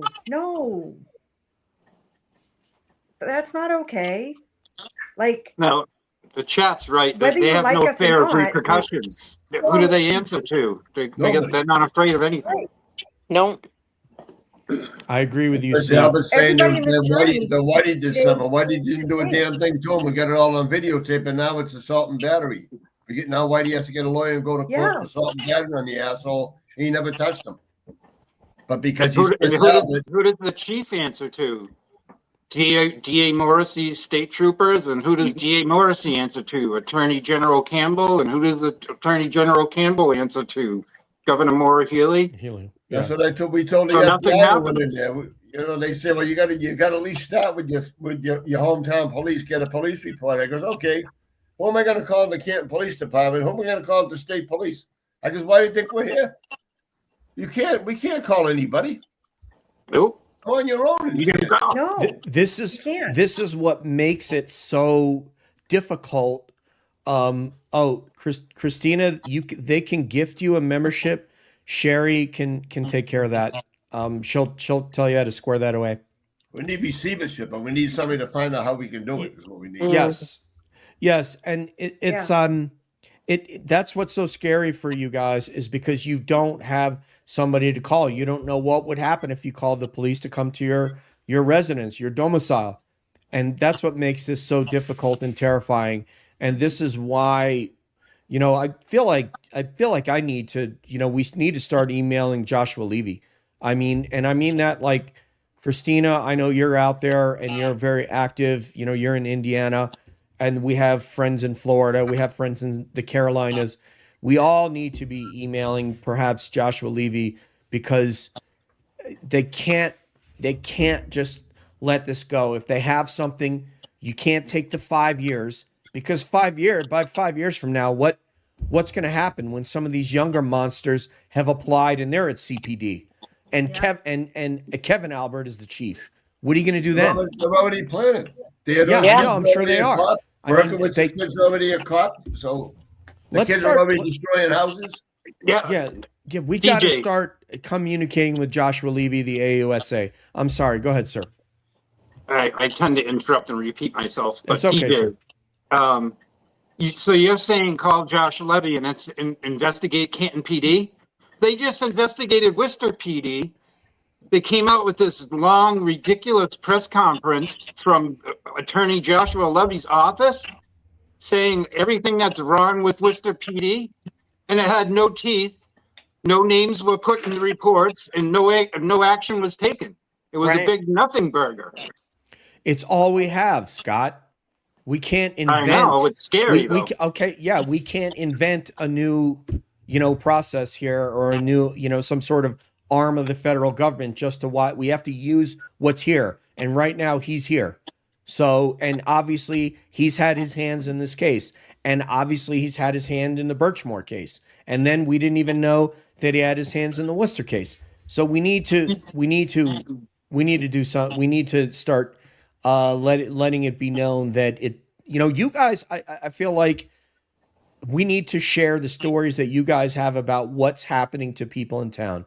We just had this person right here. I don't know if it's a man or a woman. They live in Canton, and they have been commenting as we're going here about the difficulty of living there. So I think we need to start communicating. This is just extemporaneous, just stream of consciousness here. Not something I thought about before this episode, but feel free to weigh in.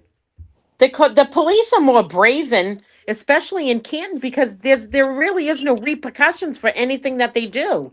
And it's generational, and it's been happening forever and a day.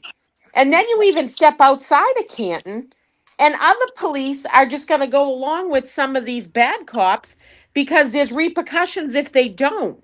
This is a huge network it's going to take forever to bring them down because it's been going on for so long. They're brazen. They don't care. No, They really don't care about the badge has no meaning. no meaning to some of these people. It's just a power thing for them to make a lot of money in overtime, to do whatever they want to do and hand out their will at however they want. Look at, giving people tickets, giving them charges for stuff that's petty and nothing, or they didn't even do anything. And you go to the court system, it's so corrupt, it's sickening, and they never thought everybody was going to fight back at like everybody has that are on the ground. And so they're still intimidating people because they think we're going to go away. We're never going away. We're in this fight to see them find everybody get justice. The cops justice for their wrongdoings, and then justice for the people that died at the hands of them. And the people in the town of Canton, you have to start standing up against them. I know they're a police officer. You respect the badge, but you can't let them push you around and give you shit like they did the other day to Peter. You got to let them know we're not going to take this shit anymore, Yep. And the only reason why any of this is even coming around is because of these people like you guys that know what's going on in Canton, and you guys are helping us, get a lot farther than we were. Because if it's up to the Canton people, this is going nowhere because they're all afraid to come out and say anything. That's it. They're fair. And the men are all wearing skirts in the town, which makes me sick to my stomach. They got to man up sometime and just start coming. Like we had that. I can't wait for Tommy's vigil, that 29th standout. If the town people in Canton don't get out for that night, when we're all going to be on the police department's front lawn, then shame on them. Yeah. Also, is when we went to that town meeting that time, Dennis, when Bob, what's his name, Bob McCarthy. That him alone, the treatment, he's in a position, he should be showing respect to the people that go to these town meetings, that they have a right to go and express how they feel, and he treats them like dirt. The audacity of him. And so it's not just the police department, it's the people that sit on these boards Chris Albert should have been taken off that board a long time ago. How is that man still sitting on a board? It's no big deal. He's just a felon, you know. Why Yeah. wouldn't he be on the Canton Select Board? Yes. But I mean, so it's not the people of Canton not only have the police to worry about, it's every board that they have to worry about. They have to worry every time they get in their car and drive down the road. They have it 10 times worse than all of us. And I can say I've been followed by the Massachusetts State Police multiple times. I've had them drive up speeding, taking my picture in my car, and I don't even live in Canton. Oh, I know. So imagine the people that live in Canton. You have to sleep with one eye open. It's Well, you're cute, Tina. They're chasing you down. Last I week, used to- I used to say when I was active last duty, I used week to I say, had yeah, so go ahead. Kool-Aid, whatever it's called. Gatorade, please. Go ahead. Somebody was just talking. Go ahead. Well, Kristen I was going to say back to what Dennis was last saying. If there's Wait, not we got- people we from got- outside of Canton coming in to help Canton, right. I go back to when we had the special town meeting to vote for the police audit. I remember standing out there, Yep. Paul Cristoforo, other people that weren't from Canton. And Dina. I saw so many, the divide in the town was unbelievable. There's people tackling Tommy in the parking lot. There's people giving me the finger out there, and I'm holding a sign, you know, Canton Police Audit, vote yes. When you're boots on the ground in Canton, and I'm a mile, an hour away from Canton, I can see what's going on in that town. And that's why I show up to stuff like that in Canton, like the police audit vote, to support these people with a sign out there. Right. And a lot of these people got to remember that you're out there holding a sign supporting them, and you're doing it because it's not just corruption in Canton, there's corruption in Worcester, there's corruption in Brockton. We're all in this for corruption, period. It doesn't matter where the hell you live, you know? Right. Well, that goes way back. I remember the first DA Morrissey protest, Dennis. Yep. And I was trying to give people that were there a reason why I'm there. But the reason I'm there is a bigger picture than just Canton. I started talking about the corruption in the DA's office and how the state police detective groups are set up, and how somebody like Morrissey can create this fiefdom, this power. And that's the big picture I saw from my, long view looking into the whole Canton situation. And that's one of the things that fired me up to get into this, is to help people see the big picture. And I think I'm so happy where we are now today to when I first started joining Free Karen Read, because a lot more people are on, not to say my page, but they see what I was talking about then, and they didn't understand what I was talking about then. Exactly. Yep. And Kristen wanted to get in there and say something, so please go ahead, ma'am.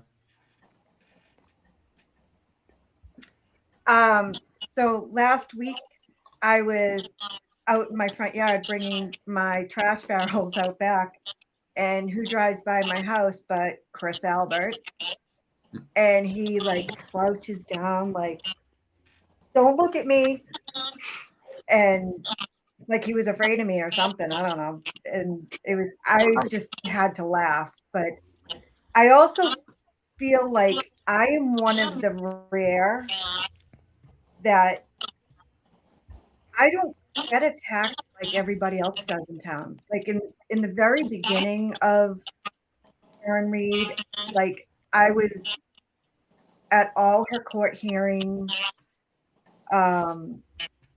all the selectmen meetings, everything. And I kind of had a big mouth, and I got myself into a lot of trouble with my big mouth.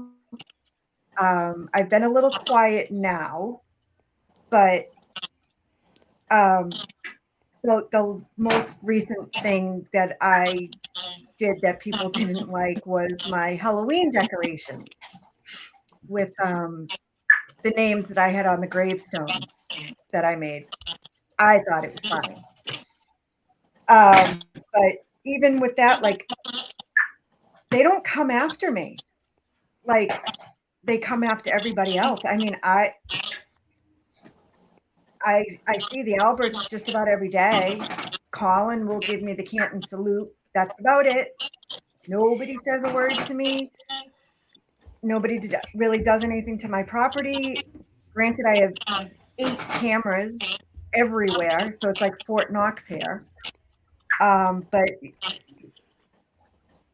I don't know. I mean, they leave me alone. It's the weirdest thing.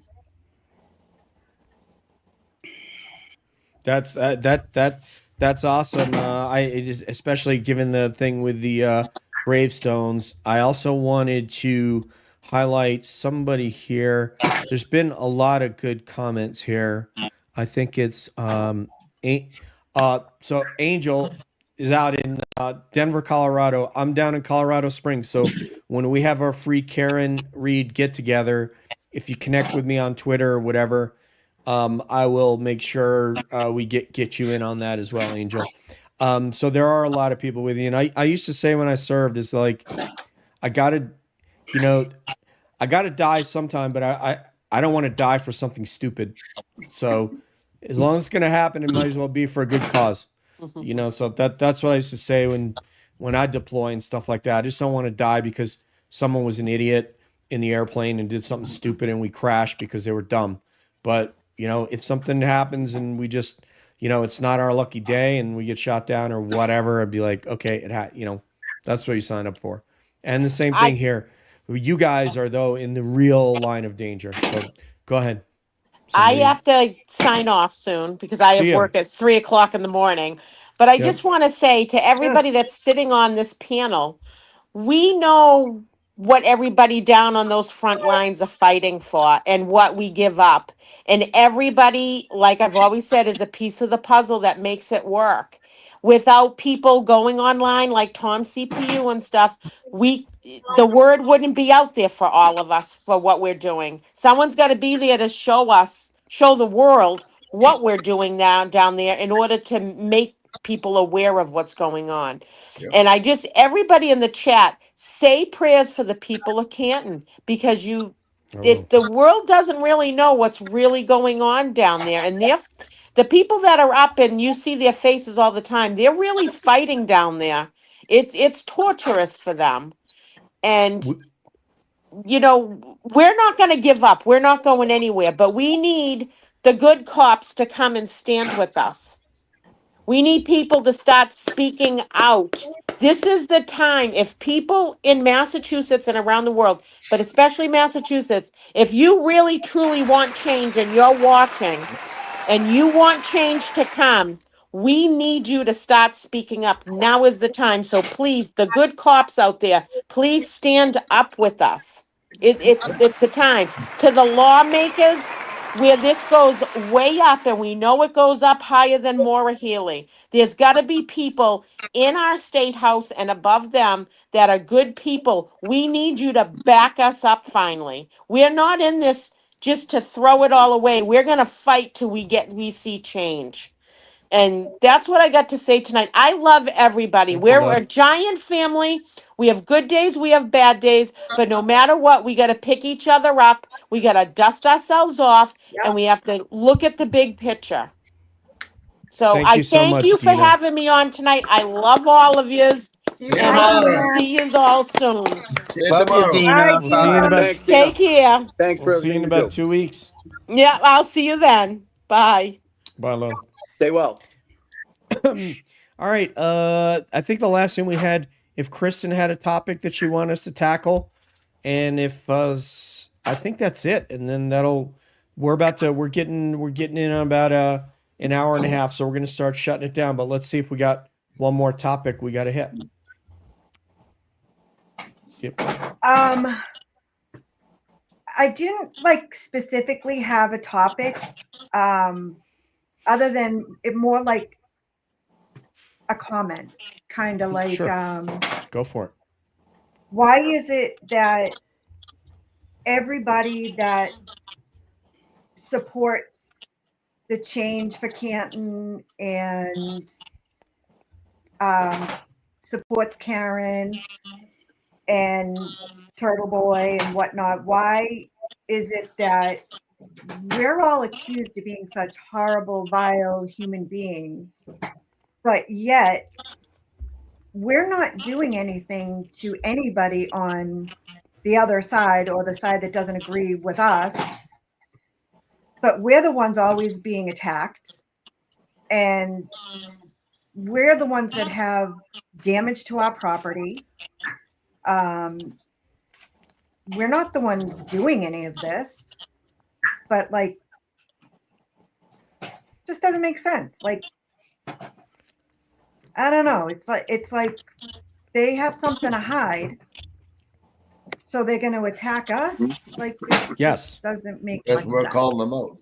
Yeah. So let's go Right. from Scott to Beatriz, and then we'll take it around the horn from there. I mean, I think I'll it's have to like Dennis started to say, it's definitely they're being well, called out. There goes Scott. Go ahead, Beatriz. Go ahead. We'll No, go go back ahead. to Scott. Forget who No, it No, was. go ahead. Go ahead. Go ahead. No, like Dennis said, they're being called out. So yeah, it's unfortunate. All right, Okay, go ahead. so- Who's next? But Yeah, why well, let me punish just us say real because we're quick. calling This them out? is public relations 101. This is what you would learn if you were a comms major in college. Yep. This is how political operatives work, is you have to develop a counter narrative to bring the public sentiment to your side. And that's what they've done, is they've turned their obvious evil and their obvious crimes into trying to make us feel like we're the criminals, which is what you see them do on Twitter. Go ahead, Dennis and Brenda. Yep. No, it's just absolutely true what you're saying. I mean, I'm just glad we have these people, like especially Tommy. I mean, what he's done for us. I mean, since day one. And I'm just dying to find out what he's going to say more about the 29th. If he's got time, he can tell us. Stand out that way. 'Cause There you go. I really like that idea. Well, Tommy. It is a great idea. I think it only fits. It's fitting. I think we have practice doing the standouts. I think it was very nice of Helena to offer the Canton Police Department anytime we need it. We've got bathrooms open, parking, except for the church. But there's parking across the street where there's a little white fence. Park over there, right across the street on the left. Park there. Yeah. I don't think standing out 24, 48 hours is going to make a difference. I think it's going to bring people's attention to it, but in the long run, is it going to make a difference? No, I don't think so. I think Josh Levy. Now, once he finds a piece of evidence, he's got 2 years to act on it. So, if he gets a piece of evidence today, we're waiting 2 years from today. So you got to realize that. To put a bug in a sitting district attorney's office, you think they only did Norfolk County? I'm sure they did all the counties, right? Because Norfolk County is the one you're hearing about. Plymouth County, Bristol County, you just don't hear about that stuff, right? It's still there, still happening. So, again, the feds, if they were that mean and scary, then Boston PD, who has been silent, they would have said something. They would put a statement out. They would have sent someone as a liaison to the trial. Nothing. We don't even see them in zero from the Boston Police Department. Really? You got a dead Boston police officer on another Boston police officer's house, and Boston police have nothing to say about it. Right. Time out. Like, what's up with that? Right? So, again, to us, we see this. But to them, it's business as usual. They're all getting paid. They're going to get a check next week. They don't care.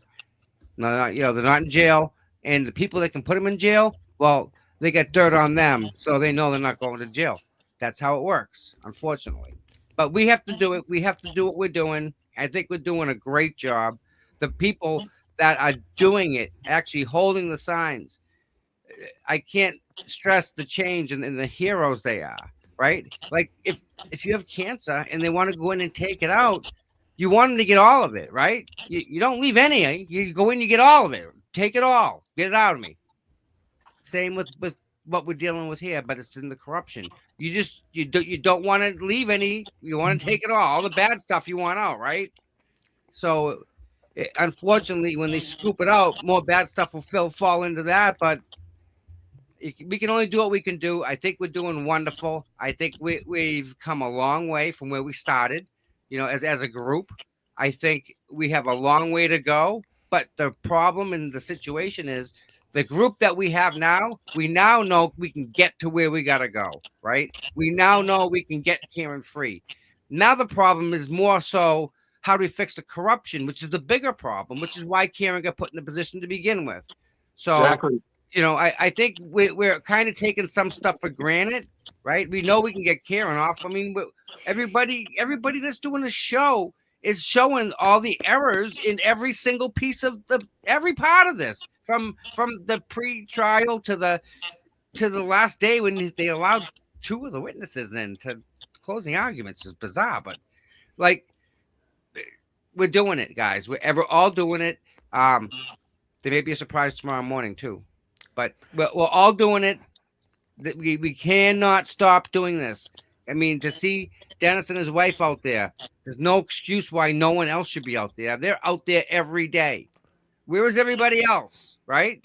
We need to get these people, get them up, invite them in, give them a sign to hold, and maybe they'll come back. And maybe they'll watch a show and they'll get some more and they'll understand and ask a question. We'll be able to answer it. And I see that stuff happening. It's just, I think we need more of it. We're all on the same team here, and we all need to. I don't know how we double our audience, which is what we need to do. There's people in the Midwest that don't know a thing about this. That's a problem. We have people in Australia that know about it. So, Tommy, to speak to what Tom's saying, just DJ, just let me jump in for a minute. I'm kind of sitting here watching and listening. Yes, but, sir. The problem, and Dennis and Brenda can speak to this. I can particularly too, and I know Scott. When you stand in Canton on a standout, whether you're uptown or on the Ponce Street or in front of the police station, I would say 90% of the vehicles that go by wave, thumbs up, beep the horn, very, very, very positive. Truck drivers, probably without a state plate, pulling on the air horn because these people from out of state, they know this case. They probably know it as well as anybody in this group right now. The point I'm making is, if you talk to these people that are beeping their horn, if they stop at a light and stick your head in the window and say, hey, how come you're not out here with us? You know what they're going to tell you? They're going to say, I'm afraid. They're going to tell you that they have kids in school, kids in sports, businesses in town. And let me tell you, there is a organized machine to cut the legs out from people, including the newspaper in town. Yep.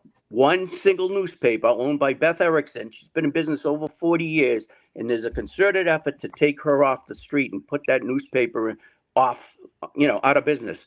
It's vicious and it's fearful, and I don't sanction the fact that they don't come out. But when you have children and businesses in town, your kids are going to get ostracized, disenfranchised, disconnected. It runs throughout the whole community. It permeates the whole goddamn community.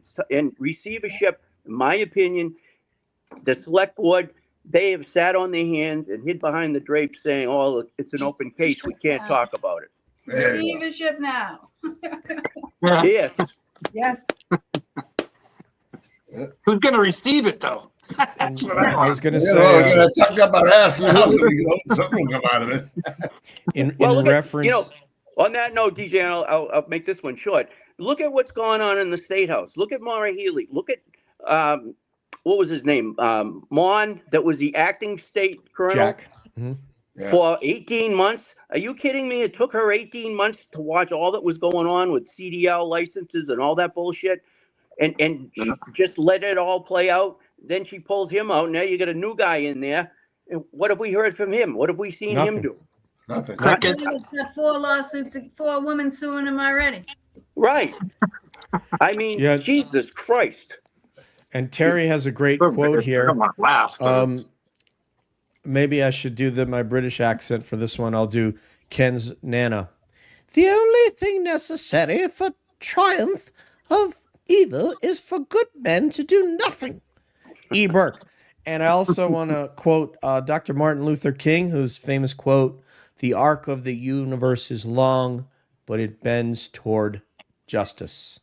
So it might take time, but if we stay with our plan, if we stay together, and it's also that quote from John Dickinson, they wrote in that song, in, was it 1786, I think, "United we stand, divided we fall." Yep. So think about that in terms of the movement. Think about if somebody pisses you off and someone says something stupid, because I could be that person, like on the next show, that says something stupid that someone needs to correct me on, that's irresponsible. So let us come together irrespective of if we're angry with somebody, because who we really want to be angry is those jackasses who come in the chat and say, she hit him, when obviously anybody can see that if you're able to critically think and use logic and reasoning, obviously she didn't hit him. And obviously they have tried to put this woman in jail because they want to cover up for these criminals that are parading around with police uniforms and saying, "I'm a decorated dude." You know what I'm saying? What if it's all proven to be wrong? What are you going to do then, JFK? I mean, oh my God, go to English class, dude. So anyway, let's get some parting shots, parting comments from everybody, starting with none other than Beatrice, and then we'll just go right on down the line like Jerry Rafferty sang in that song, right? Man, I hope you guys know Jerry Rafferty. Or we got problems. I do. CPU. I know the song. Good song. Yeah, it's a great song. Go ahead, Beatrice. Well, thank you to the panel for joining us and speaking your truth.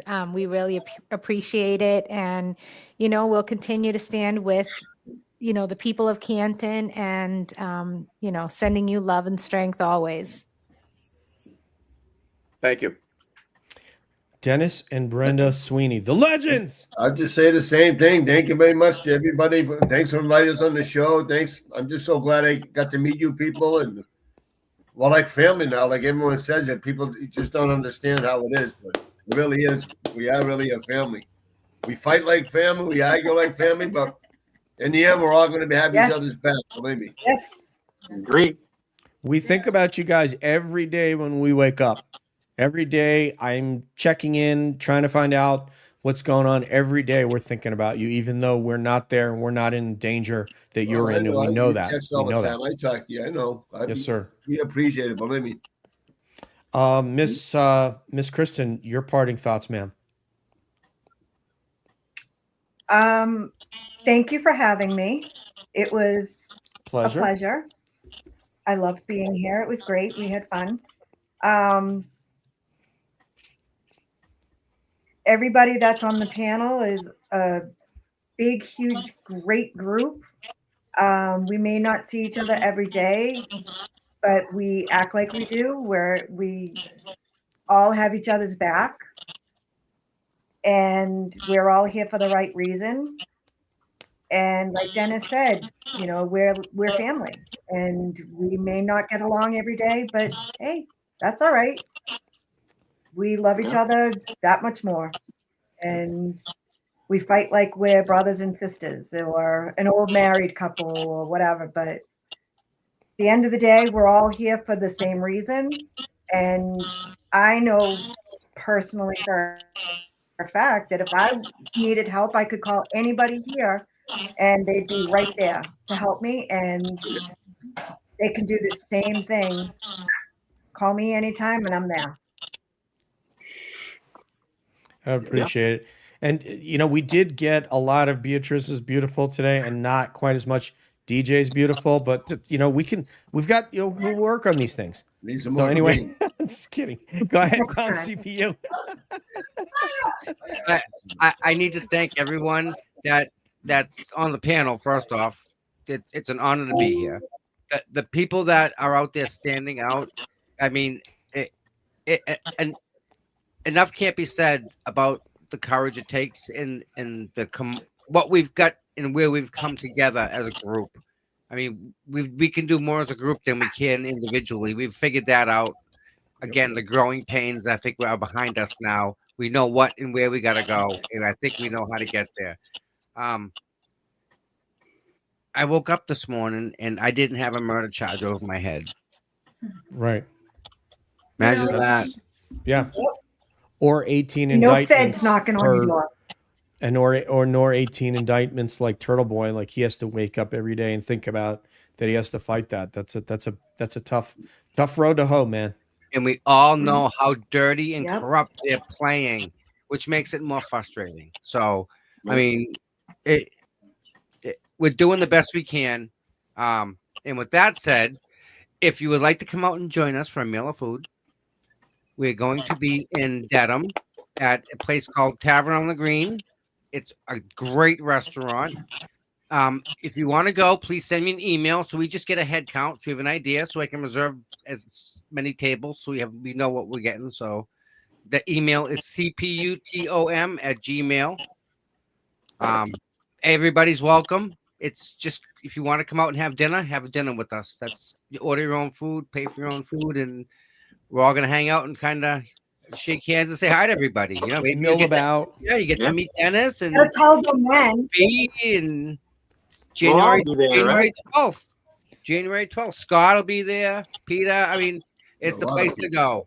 If you guys don't know where it is, it's very easy. I guess I'll be there too. Right up the highway.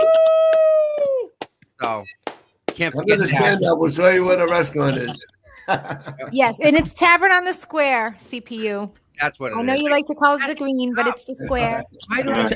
I like it because Tavern on the Green's in New York City, and it's making me think that Tom likes New York, and I'm a New Yorker, so it's all good, man. It's all good.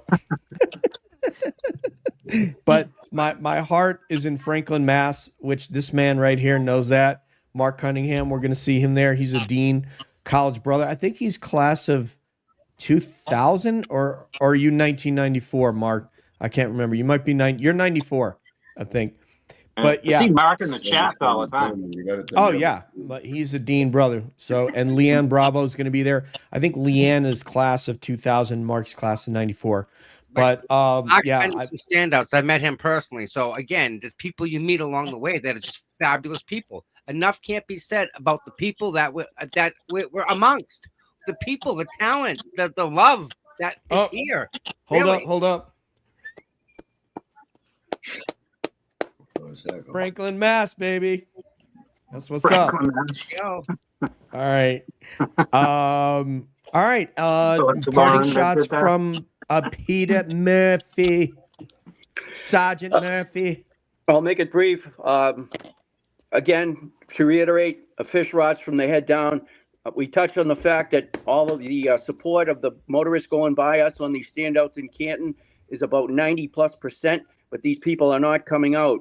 I think because of the reasons I stated a few minutes ago, we have to rely on the power of the pen. People like Brenda is great at creating themes. I think we have to have letters sent to Maura Healy's office.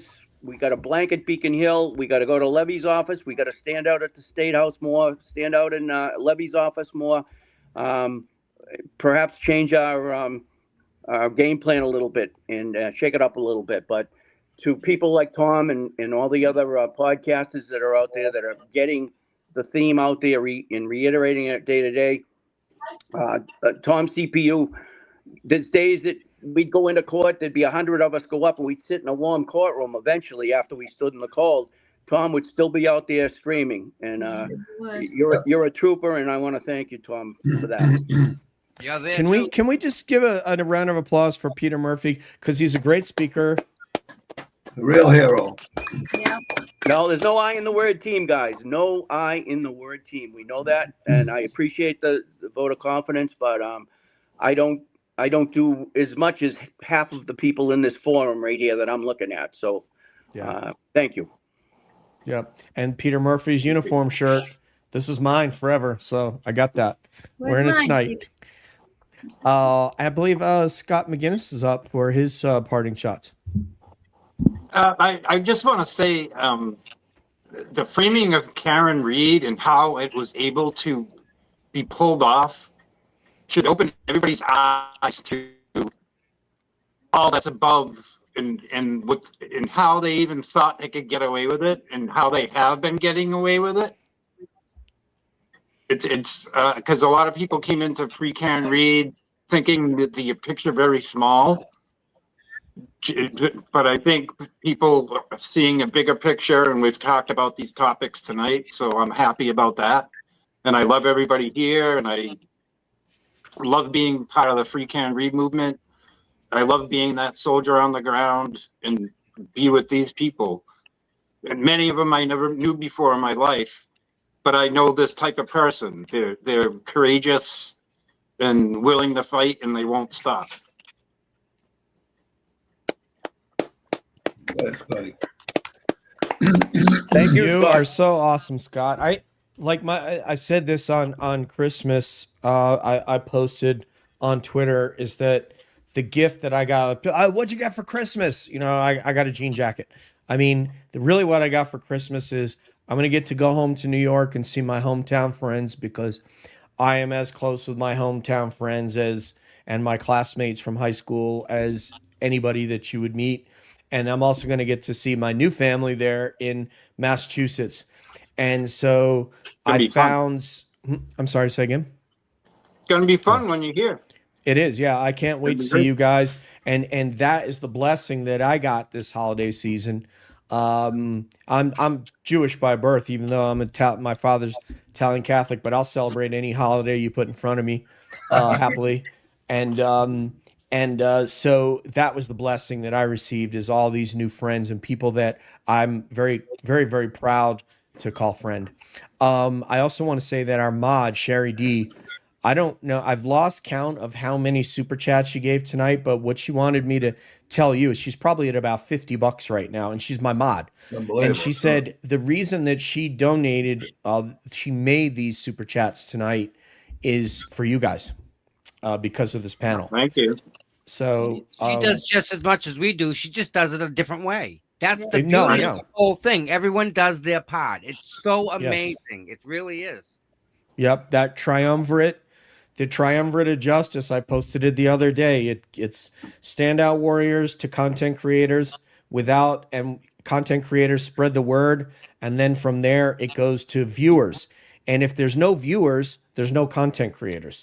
And if there's no standout warriors, then there's no public pressure on these people, the pressure that they see you and they have to deal with you. And it makes their little mouths go into a little, they get a little angry face on them because you're there and they want you to go away and you won't. And they want to scare you.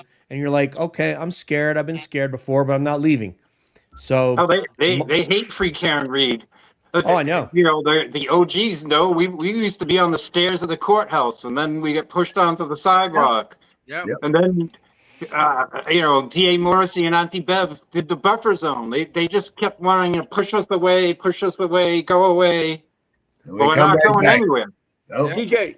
We're just like the tide, Scotty. Yes, sir. Yeah. Sorry. Tide comes right And back I in. got in trouble for keeping my horn. Oh, man, she DJ, donated sir. again. Somebody was trying to say something. Go ahead, Peter. I just want to jump in on one other thing. And like Please. I said, there is no I in the word team, and we're all in this together, and we all do as much as we can do with the time that we have.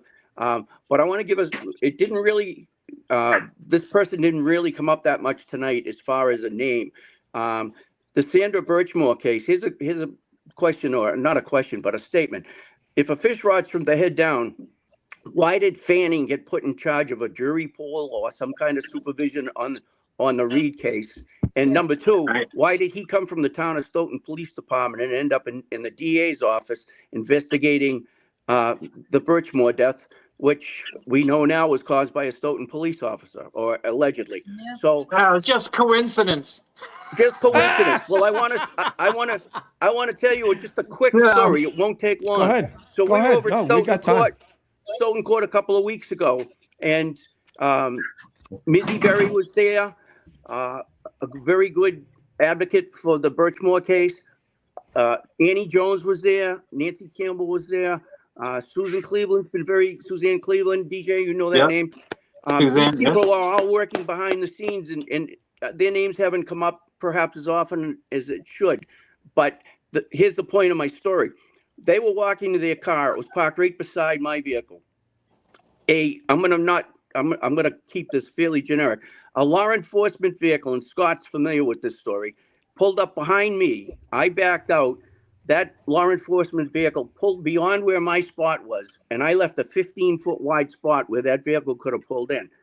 The officer driving that vehicle opted to back up at the driver's door of the vehicle that had Mizzy, Annie, and another woman in it who was driving the vehicle, and looked like it was going to drive into the driver's door, so that they screamed inside and had to beep the horn, and it actually set the alarm panel alarm doors off, if you can believe that.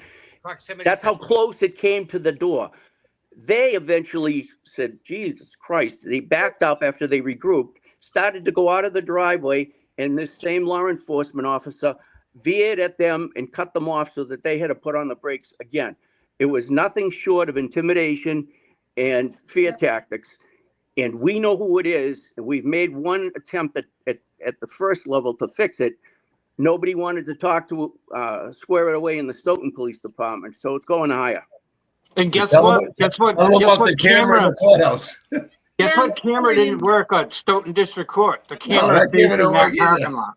Right. Bermuda Right. Triangle is spread to Stoughton.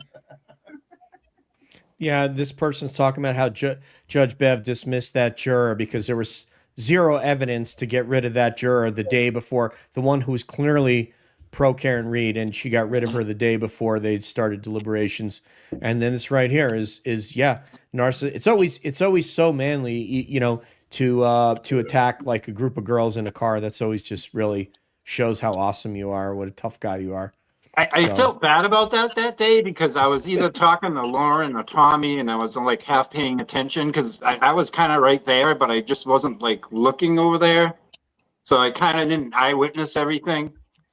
I was there, but I wasn't really seeing everything because, you know, Peter asked me about it. And like, I saw, you know, a couple of state trooper cars like darting around, but I didn't know the whole story.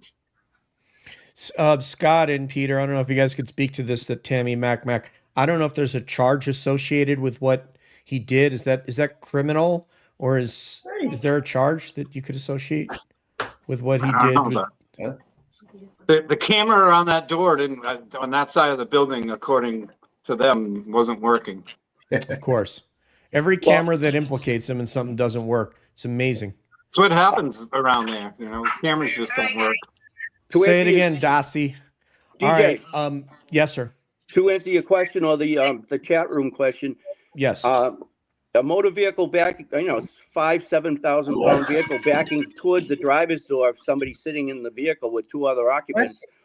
It would be assault by means of a dangerous weapon, especially where in the second instance, there was another overt gesture where that car cut off the occupants in the civilian vehicle. So it was not by happenstance that this happened. They were put in fear of an imminent battery by a dangerous weapon, which was the vehicle. If that had happened to Joe Blow citizen or anybody else, there'd be criminal charges, as I just discussed. Well, of course. Yeah. Yeah. It's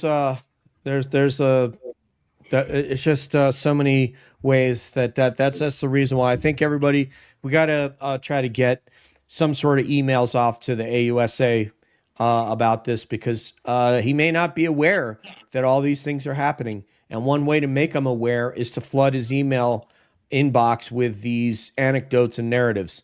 Right. So I encourage 743 people that are watching right now on Twitter and on YouTube, please get the email address of AUSA Levy or his office and email them with your anecdotes and narratives and the sort of direness of the situation, the necessity here for them to not look to tentacle out as far as they might in another situation, but where there are real-time situations happening that are endangering and intimidating citizens and he may not be aware of that. legitimately. He may not be aware of that. So let's take that upon ourselves. I'm going to do it myself.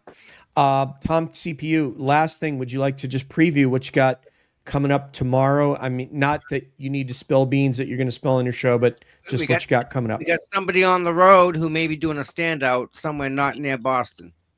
Yeah. So we'll probably get that person on and see what's going on, where they end up. Okay. I don't want to give it out, but Mhm. it's a start in the right direction. And if one person, if she changes one person's mind or talks to the right person, who I believe she will, then good things can happen, and good for all of us. Yep. So Okay. you'll see. Good job. All right, guys. There we go, right there. All right. Thank you so much, everybody. You guys are amazing. Bia, Dennis, Brenda, who I'm going to see soon. I guess I'm going to get to meet Kristen. CPU. Did you have parting shots that I missed, Dennis? If I missed you. No, I'm all set. Thank you. Okay. Thank you, Peter everybody. Yeah, thank Peter, you, I'll be Peter seeing you Murphy. soon. Yes, you will. Thank you for all you guys do, Brenda and Dennis. Thank you, Scotty. Bye-bye, Johnny. everybody. Love you guys. On behalf Bye. of all these guys, this is Bye, DJ Kristen. saying peace out. One love. We'll see you down the road, and we're always wondering what's up around.